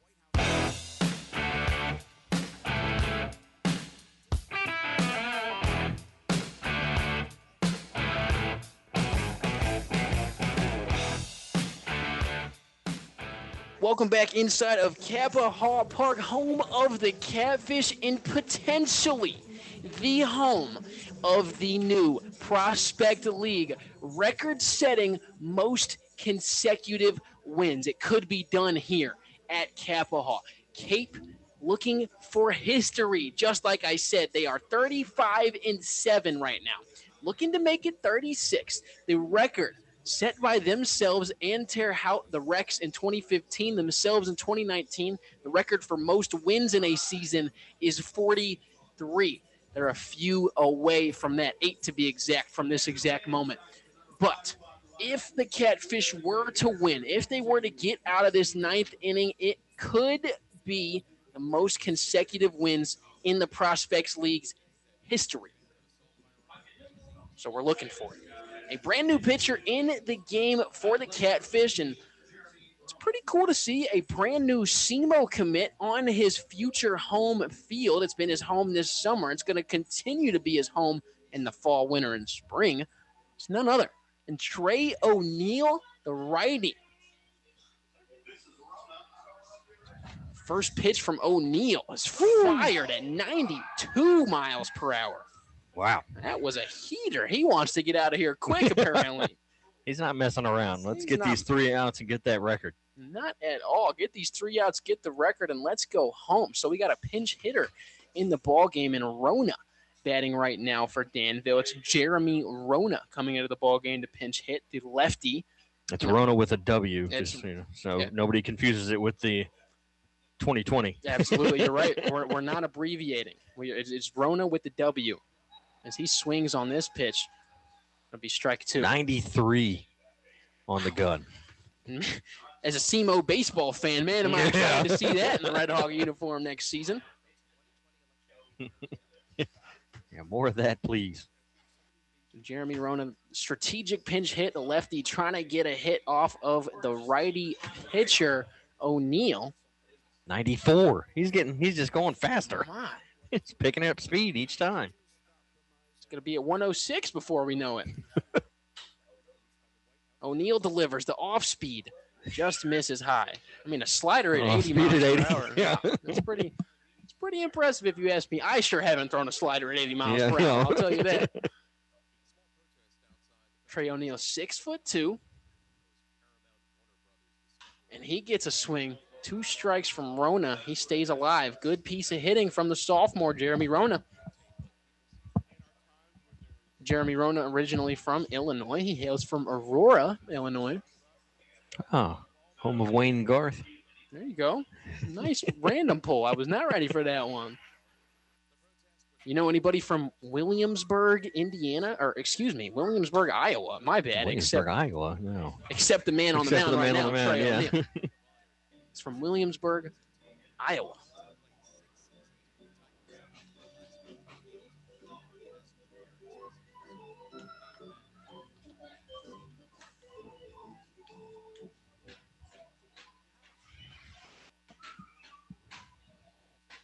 O'Neal fires, gets Rona to swing. That pitch was so fast past Rona that his Evo shield came off while he was swinging. 1 out delivered and 2 outs away from history, the Catfish are. All he can do is shake his head. You could see that from up here. That was fast. What do you even do? He tried, and his Evo shield flew off in the process. Even the Evo shield said this game was just done. It's just meant to be the Catfish's game. So to bring another pinch hitter in, a strategic left-handed pinch hitter for the Danville Dans. This time, it's a 6'3" lefty. The last man, Jeremy Rona, a 6-footer. This one, Cade Farquhar. He's 6'3", comes in at 225 pounds. And he's going to need all 225 to get a hold of this baseball off of the arm of O'Neal. That one's 77. He's just going to bait him with that one. Yep. First pitch. Oh, I'm only throwing 77. He's set now. Watch this. 92, but it was outside. But, oh, they're just changing up. I was going to say, what happened? They're just changing out baseball. 2-0 count now to the pinch hitter, Farquhar. Yeah, 9 runs on 9 hits for the Catfish. That's pretty good. O'Neal fires. This pitch just a little bit high again. Okay. It'll be a 3-0 count. And to get out of this game, he's going to have to get back in the zone.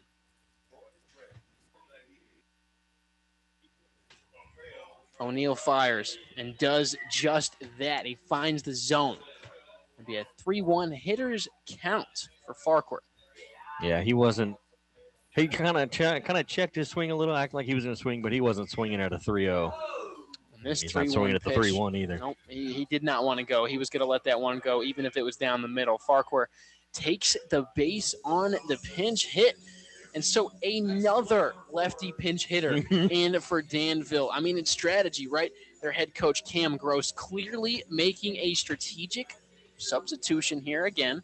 3 straight pinch hitters who are lefties. This one going to be Nick Nelson. And you talked about the pitcher who came in for Danville. I believe he was 5'9", potentially being the smallest man on the roster. He can't be because Nick Nelson, who's up to bat right now, comes in at 5'6".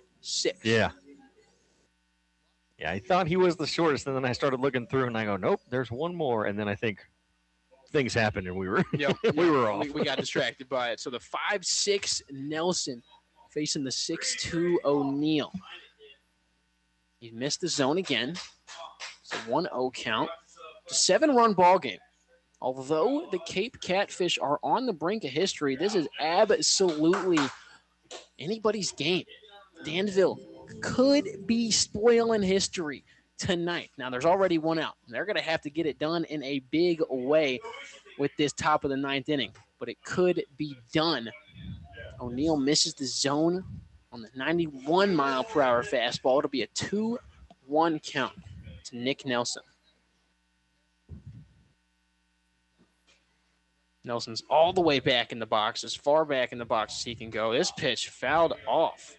Be a 2-2 count. You don't see that too often anymore, guys standing in the very back of the box like that. They usually try to stand more towards the front. But I guess since he's throwing 90, he's hoping it'll slow down a little bit. You got to imagine after he saw 92 on the scoreboard here, he decided to take those steps back in the box. Nelson watches this pitch and almost buckles his knees how fast it came in. 92 off the hand. Trey O'Neill. That's 2 outs and 1 out closer. The Catfish are to not just Cape Catfish history. They are 1 out away from Prospect League history. And Trey O'Neill looking to get it done for the Fish. He's set on pitch 1. Fouled off by the catcher, Basinger. The first non-pinch hitter this inning.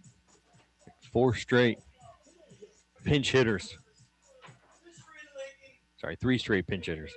Cape Girardeau is the city where the Cape Catfish play. And this ball ripped up the middle by Basinger. It's going to keep this inning going. It'll advance the runner on over to second. Basinger stays at first. And how about his day behind the plate?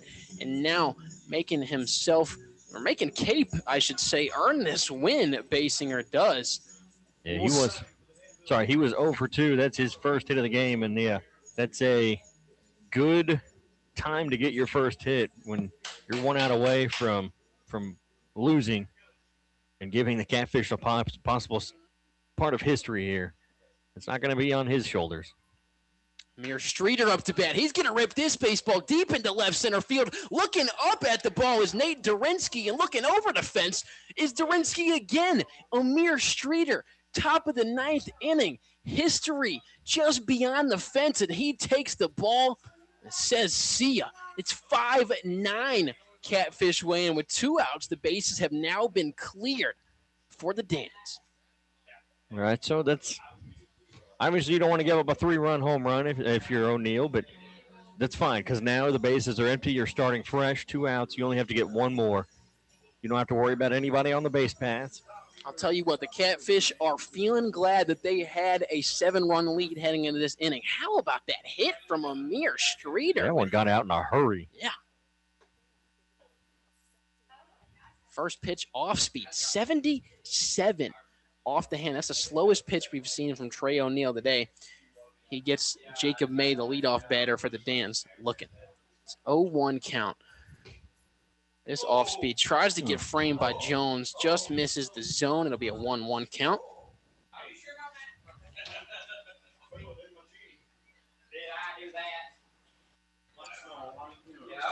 Catfish hate to see the 3-run home run given up. Hate to see any runs given up this inning.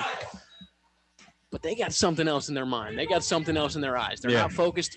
They're not focused on what's going on right now. They are. You got to imagine they're thinking about history. They know what's going on. The Prospect League Facebook's posting about it every day. I mean, they for sure know what's going on. And that's something, too, you got to put out of your mind. You can't keep thinking about it, too. Obviously, you're up 9-2, you're thinking about it. And now, 9-5, it's still a 4-run game. But you got to push it out. Yep. You don't think about it, focus on this batter, which they end up walking. So Trey O'Neill has yet to find the zone, and when he has this inning, it's been taken deep. O'Neill started this inning off fierce. I mean, he really came in, he was dealing, got his first couple batters out, and now at this point in the top of the 9th, 3 runs have been given up to the Dans. It's 9-5, and we're going to see the first mound visit of the inning. And this is just to try to calm him down. There's nobody up in the Catfish bullpen, so they're fine with sticking with O'Neill. But, yeah, it's just a chance to settle down, basically reset, focus on this next batter. Absolutely. This is a big one. Will Burke. Yep, Will Burke, just the man up that the Dans want. Maybe not the man that the Catfish want up, but just the man that the Dans want up, the man that leads them in batting average comparative to games played. The man on first base, Jacob May, actually leads this team in batting average. He's just played about half less games than Will Burke has. Burke has a .351 batting average coming into the game. Ryan, his batting average most definitely going to raise after this game. He's had a good outing. Yeah, 3 for 4. He's had a good outing. He's looking to make it great. Could Danville rob Cape of history? He could shock. I mean, this team could shock everybody in this arena. I think it would be dead silent if Danville scored a 10th run this inning. Trey O'Neill gets set. Off the hands of Jones. It's tips out of his glove. He's able to recover the ball. Come backstop, so the runner won't advance any more than just that base, but it's a free base that the Catfish have not been giving up this game. Yeah, that's the first one that's gotten away for the Catfish. A couple get away from the Dans, but that's the first one the Catfish have failed to hold on to and keep that runner over there at first base. And so is it in their head? Are they thinking about I'm thinking it is. I'm starting to think they're trying maybe just a little too hard now. You know, you kind of want to get that tense. You're trying too hard to make a shot. You're trying too hard to hit a home run. You gotta loosen up. You gotta get a little bit loose, relax a little. I hate to make the comparison, but a recent comparison: the World Cup semifinal game between England and Argentina. England goes up 1-0, 60th minute, and what they call in soccer, England parks the bus. They just start playing defense as compared to putting the gas on the pedal and winning the game. They start playing defensive. Cape. Just put the pedal on the metal, man. That's what they got to do. Put the pedal to the metal and just put the history books in their pockets. The big pitch coming up here. 2 balls, 2 strikes, 2 outs. Potentially one of the biggest pitches of Trey O'Neill's career. Yeah, you're right. You got history on the line. I mean, every fan is ready to erupt in this stadium. You can imagine O'Neill just misses on the off speed. So that was close. So as if the pressure wasn't high enough, we're just going to raise it some more. You got to make it a full count. It wouldn't be as exciting if it wasn't a full count. That's what you got to do. It's got to be in dramatic fashion. Yeah, exactly. Can't make history be boring, right? So a foul ball, you can feel the piece heart of that racing. one, yeah. You can feel the blood pressure going up here in Cape Girardeau. Theoretically, 1 pitch away from a Prospect League record. A good job by Burke, too, to foul that off, protect the plate. And so you wonder, does Danville know what's going on? Are they inspired to just really try and rob their opponent of history? Will Burke absolutely trying to do so, and man, he's staying alive. Yeah, doing a good job. He's not going to let it go. They're going to get it. They're not going to get it easily with him at the plate. He's going to fight for every pitch. And this is difficult for O'Neill, somebody who's recently walked a batter. He's been missing a couple of pitches, gets a few strikes in a row, does a great job, but now another full count delivery. Here's O'Neill. He misses low and outside. It's a walk, which will advance Jacob May on over to third, and the walk is to Will Burke. So the Cape Catfish, it's looking like somebody is heading to the bullpen. There is action in the bullpen for the first time this inning. Trey O'Neill has given up 3 earned runs. It was a 3-run shot by Amir Streeter earlier in this inning. There's 2 outs. Catfish are 1 out away from winning this ball game and winning 18 straight. The Dans, on the other hand, I mean, they're first in their division when you're looking at the overall records. They're looking for a playoff spot and looking to rob some other teams of playoff spots. They're playing hard, man. They want this game maybe just as bad as the Catfish do. First pitch delivered, a strike. And if you're the Catfish, too, this is the guy you want at the plate. He's 0 for 4, Palmy. Palmy does lead this team in triples. That's He's a good hitter. He's a good hitter. I don't know. Now, Palmy is 0 for 1 from the left side today, but his first 3 at-bats were from the right side, right? Maybe he's a better left-handed hitter than righty. I don't have his split stats on the left versus the right. Just speculating. And Palmy rips this ball to first base. Corey Waters makes the play, steps on first base, and that is history in the Prospect League. The Cape Catfish have won 18 straight. The O'Fallon Hoots just last year set the record with 17 straight consecutive wins. A year later, the Cape Catfish have smashed the record, and they are counting on winning some more ball games. Ryan, it's been a pleasure to be here with you from the game. The Cape Catfish win 18 straight. What'd you see from the fellas today? Oh, first of all, great hitting, great job hitting.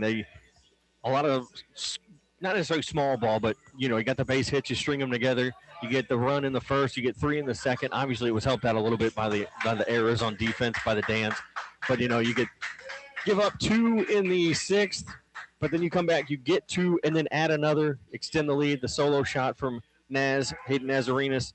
Obviously, Streeter got a hold of one here in this top inning, top of the 9th, and he got a hold of it and added the 3 runs here, 3-run shot, but like I said, kind of looked like maybe they were starting to maybe overthink. Mm-hmm. We've got to get this out. We have got to get this 18th win. And I think there towards the end, I think they kind of maybe just got him to maybe settle down a little bit out there on the mound. And he was focused, and he threw a good pitch and a ground ball over that at first. So good job by Waters, too, with that stop over at first base. I think besides a playoff game, this game is the most pressure they're going to have because it wasn't the game that put them tied with the record. It's the game that has them set the record. So as you mentioned, Ryan, you see it in their play. You can see they were thinking about it on the field, but it's over now. They get it done. The Catfish have set history, and we can cross out our history books and rewrite the Catfish on the list. Most consecutive wins in the Prospect League, 2026 Catfish, 18 and counting. Yeah, that's the other thing, too. Now the next one, like you said, there's no pressure to tie it. There's no pressure to break it. Now it's just whatever. Whatever happens, happens now. They don't have to try to keep stringing them together. They had 1 win streak in the first half that fell short. And now they get another one. That's the other thing. 2 huge winning streaks for the Catfish. One in the first half, one that started at the end of the first half and carried through, as they have not lost here in the second half yet. They're 17-0 in the second half. If I'm not mistaken, this team started off 12-0, I believe. They started off hot, at least. At least started off hot. And then you take the second half of the season. First half of the season ends at the end of June. Second half of the season starts, and they are 17-0 to start the second half. Here's a couple of stats just team-wise for the Catfish to show how dominant they've been today in this season. First in batting average in the entire Prospect League with 325 heading into the game. They're first in runs, first in hits, first in RBIs, first in our on-base percentage. They're second in slugging, second in extra base hits, and they're first in ERA. This team gets it done in all aspects of the game. As Ryan mentioned, they're able to do it all, right? They're able to do it by good pitching. We saw today they're able to do it by good base running. They're able to do it by chipping away and just slowly making the right plays. The Cape Catfish have set history. Yeah, the Catfish, that first one, they winning streak, 10 games. So obviously fell short by 7. But you got 10 and now 18. So that's 28 games as a streak combined. That's ridiculous in one season. You can see why this team, obviously not the same players, but you can see why this team won last year. And now they're looking to head into this year's playoffs as defending champs, hopefully getting a win. So we're going to go ahead and move. We're going to take a quick second. We're going to take one quick ad break, and we're going to get the coach in of the Cape Catfish, Colin Butkevich. History has been made. Excited to talk about Coach, Mr. Ryan Winkler. It's been a pleasure working with you. You too. We'll be on the game tomorrow. Yes. So make sure you guys stay tuned for potentially the Catfish's 19th win. Ryan Winkler, everybody. Colin Butkevich on the way. Whether it's a long line at the amusement park, 45 minutes. Waiting to get inside the club, or getting stuck at the DMV. Nobody likes to wait. Mercy is eliminating the wait for great health care. Our online tools mean you can get the care you need now. Mercy Now. More of what you need now. Visit mercynow.net. Don't wait until the next heat wave. Call Dutch Enterprises now. If your AC is blowing warm air, making strange noises, or just not keeping up, don't sweat it. Call the team at Dutch Enterprises. We're here to keep your home cool, comfortable, and running right when you need it most. Trusted HVAC service with a team you can count on. Schedule your service today with Dutch Enterprises. Your neighbor since 1962. Call Dutch. Da-da-da-da-da-Dutch. Call Dutch. See Plaza Tire Service for the right tire at the right price right now. Plaza Tire Service is the area's biggest selection of in-stock tires at the lowest price. While others are searching for tires to order, we'll get you fixed up with a great set of tires and back on the road in no time with our 4 tires, 1 hour guarantee. Plus, we make the purchase easy on your budget with our Plaza Tire Service card or no credit needed financing options. For the right tire at the right price right now, the choice is easy. That's Plaza Tire Service.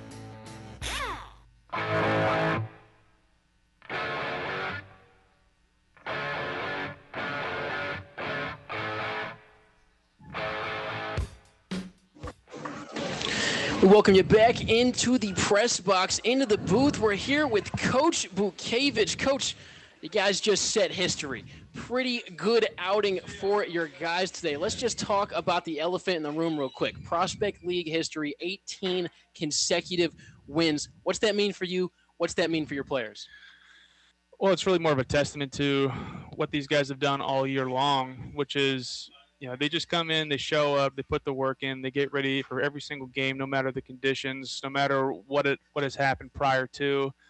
Win or lose, they just come ready to play the next day. They all have a lot of fun. They all put in a ton of work, and it's kind of fun to just see them grow throughout the entire summer, developing, getting better every single day. Yesterday, obviously, we got done playing a game out in Illinois Valley where the Pistol Shrimp are, and that was a 5-hour drive home. We got back in at 3:30, 4 o'clock, and that didn't stop any of these guys from showing up, putting in the same work that they do every single day. It's impressive, man. 18 straight wins, no matter the level, is an impressive baseball feat. You win 10 straight to start the season. Now to start the second half, 17 straight. I mean, talk to me about the players. Who are these guys? How are they winning this many games in a row?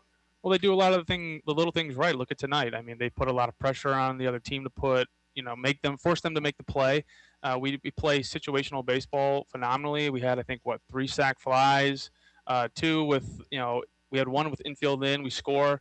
I mean, they understand, situationally, how to manufacture runs, especially without, hitting a bunch of home runs and things like that. I mean, we had a solo shot, and I think that was a position player at the end. So, I mean, we did it off their best guys. And, that's pretty much what you have to do is consistently put the pressure on them. And that's what this team does. And they do a very good job of it. And then when the pressure starts to kind of mount on them, they seem to lock in even more. They don't really coast. I mean, you can kind of see throughout the night, it was just a continuation of adding runs, no matter who was on the mound, and just always kind of making adjustments. They're very good. They communicate well with each other. I can't say enough good things about them. The only thing I do is write the lineup. That's all I really do. I throw a BP and I write the lineup. Word. It's all about the BP, man. These guys are hitting off the pitchers because of the BP you're throwing. I know it. Look, tell me about the starter today, Mason. I mean, a fantastic outing. He's a lefty. He was dealing all day. He's been doing it all season. But tell me about what you saw from him today.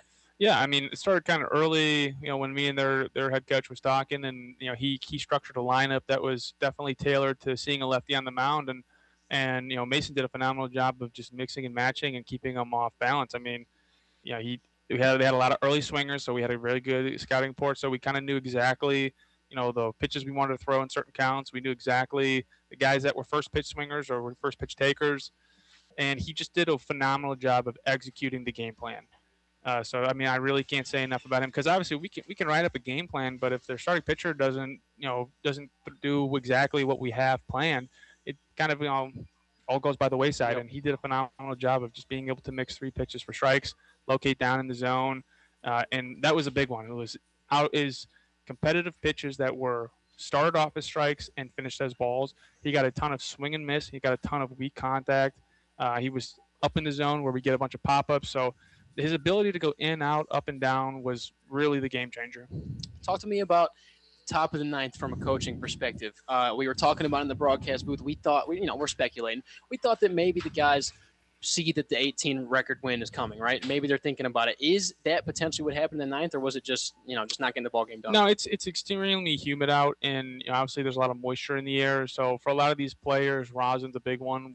We need to come up with a new plan there for that. We happen to misplace ours, so for us it'll be a thing that gets settled tomorrow because it's just not going to be an excuse going forward. But it's just for O'Neill, he's a great pitcher. Mm-hmm. He's got really good stuff.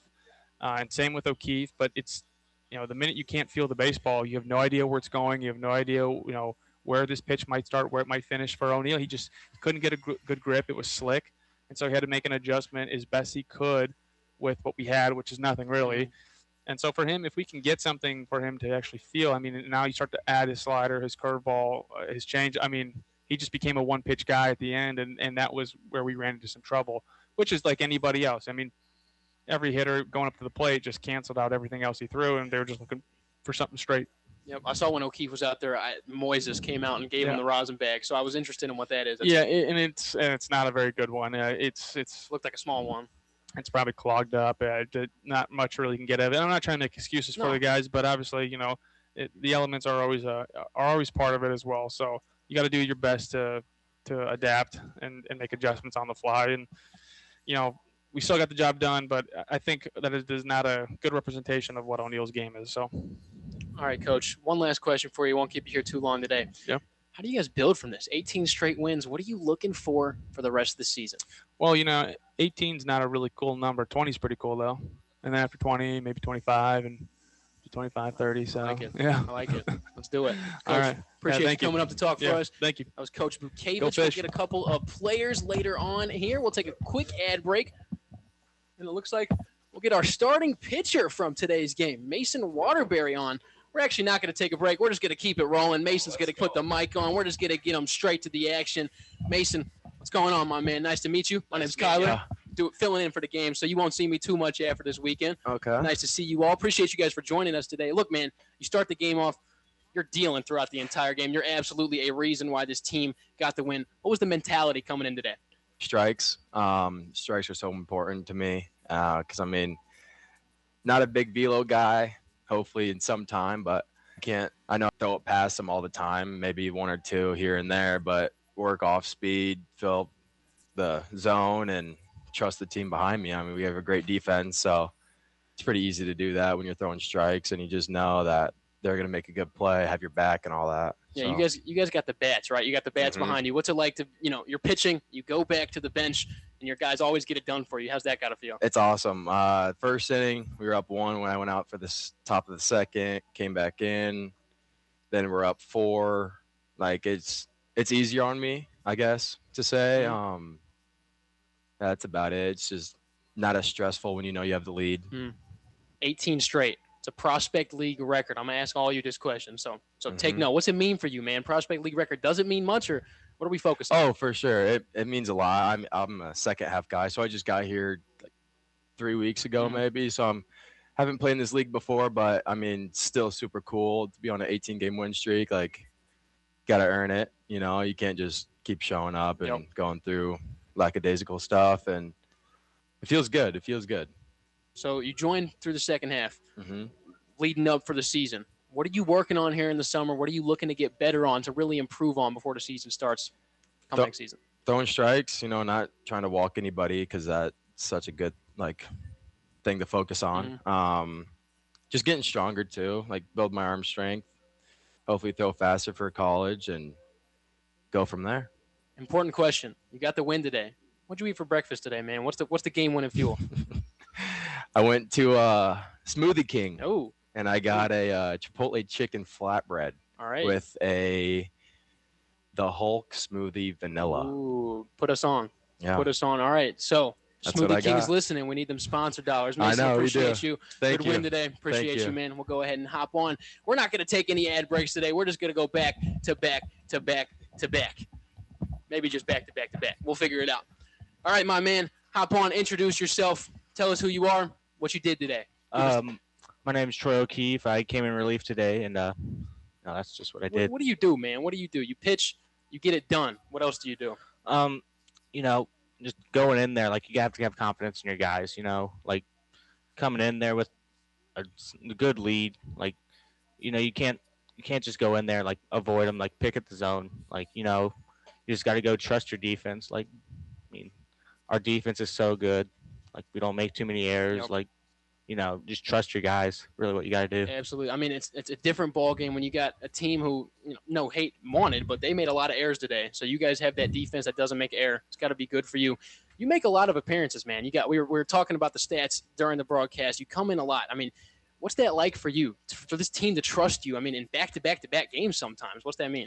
It feels great, I mean, with this team, nothing's given, if, if you come in, you're not tossing the rock too well, I'm not afraid to go and say, hey, we need to go a different direction. So being able to take these opportunities, even back-to-back-to-back games, it's very big for me, just that confidence aspect that they trust me enough to go and do that. So I talked to Boot a little bit about it. I saw Moises mid-game come out and throw you the rosin bag. Coach was saying there was maybe a little bit of rosin difficulties with the team. What's going on from your perspective? I mean, it's not an excuse by any means. You can't just go out there and say, hey, no rosin. Yeah, you still dealt. You still dealt. Our starter went 5+ innings without it. I mean, it's he was able to adverse through it. So, I mean, it helps, but just it's not really an excuse to be like, hey, why did you hit the two guys? So 18 straight wins for the Catfish. You're absolutely a catalyst in those wins. What's that mean for you, man? It means great, growing up 30 minutes-ish from here, I mean, I've been going to Catfish games ever since they were established in 2019. So, just bored at home, hey, why don't we go to the Catfish game? Yeah. Just Glenn, good friend, he's like, hey, come and play. And so it's just really nice to come out and go and show out for the community. I mean, they back this team really well. I mean, crowds every night, it's really insane. It's impressive, man. And you're going to be in the history books. We're going to cross out the hoots right up here. 17 straight wins, put the Catfish, and you yourself. Great stuff, my man. Yes, I appreciate Thank you. you. Thank you for having me on the interview. Yes, sir, man. Yes, sir. Great win today. Thank you. All right, we're just going to go back-to-back-to-back. One more interview on the day. The man of the hour. We'll go ahead and let you introduce yourself. Tell us your name, your number, and what you did today. I'm Layden Ivers, number 1. I had 3 hits today. Fantastic outing today, my man. You lead the team off. You play out in the field. I mean, they give you the trust to lead off. You're a leadoff guy, but they give you the trust to lead off. What's your mentality going into the game? I'm trying to, look for a good pitch to hit, not trying to look silly to start the game. That's not a very good way to start it off. And you didn't. You started the game off with a good hit, so that was a great way to start. And then you guys ended up I don't think you scored the first run, but you guys ended up scoring the run. So that was pretty impressive to start the game off early. You guys, the Catfish, have so many ways to win, right? Like you guys are hitting early or you're hitting late. Naz takes a ball deep in the 7th like he always does, right? You guys got guys who are getting base hits, and then you got guys like today, for example, Jackson Jones running the base paths and earning 2 bases, standing up from first to third. Is that a coaching thing? Is that just you guys working together? What does that say about this team? I think it starts with the coaches, how much they prepared us and how much they expect from us. And then a lot of it is just how much we want to win. Every single person on this team, we're not going out there for individuals. We're just trying to win however we can. Absolutely. Who was your favorite pitcher to attack today? 1, 2, or 3? I'd say the first. He started me off the first 2 at-bats with a lot of fastballs, and then the last at-bat off of him, he attacked me with some other stuff. Yeah. All right, so you personally, you've been on this squad all summer. What have you seen yourself improve, and what are you hoping to still improve on later in the season? I'd say my mindset has improved the most because that's one of the things I wanted to work on. I mean, that's a big part of the game that nobody really talks about. You got to prepare yourself and pick yourself up whenever you're not doing well, which is definitely the hardest. Not get too hard on yourself. I think that's probably the best that I've improved. I'm a baseball fan. You like to assume that the starting center fielder and the starting leadoff guy is almost always the fastest guy on the team. Is that true? You might be a little biased. Who's up there, man? I'd say it's probably me. Maybe Nelly. I haven't really seen him run. I don't know, but you're up there. I'd say it's me. All right. You earned center field and leadoff for a reason. Yeah. All right, 18 straight wins. Your name is now on the roster that's in the history books. Is 18 it, or are you guys looking to keep going? We're looking to keep going. Tell me what 18 means for you, though. I mean, it's awesome. It's awesome to be a part of that. It's summer ball, but we go out here 6 games a week. It's never ending. You're always hurting. Always, something's wrong. Last night we got back at 3 a.m. and everybody showed up, and it's just awesome. Fun question. I should have asked everybody this, but I got this list right here. You can go through it if you want. There's all the current Prospect League teams. Who's the funniest team name or your favorite team name that you guys have matched up against this year? We were talking in the booth a little bit earlier. Me personally, I'm going Kokomo Creek Chubs, but there's some fun ones out there. The Quincy Doggy Paddlers. Yeah. Leighton Ivers. What is your favorite Prospect League team name? I think mine's the Creek Chubs. Okay. That one's. I don't really know what that is, but it sounds funny. I'll give you a lesson. We looked it up earlier. It's a 6 to 8 foot baby fish. Nothing to a catfish. Yeah, it's nothing. Nothing to a catfish. Catfish eat those. Absolutely, for breakfast, lunch, and dinner. One more message to catfish fans. What are they looking to watch out for from you specifically the rest of the season?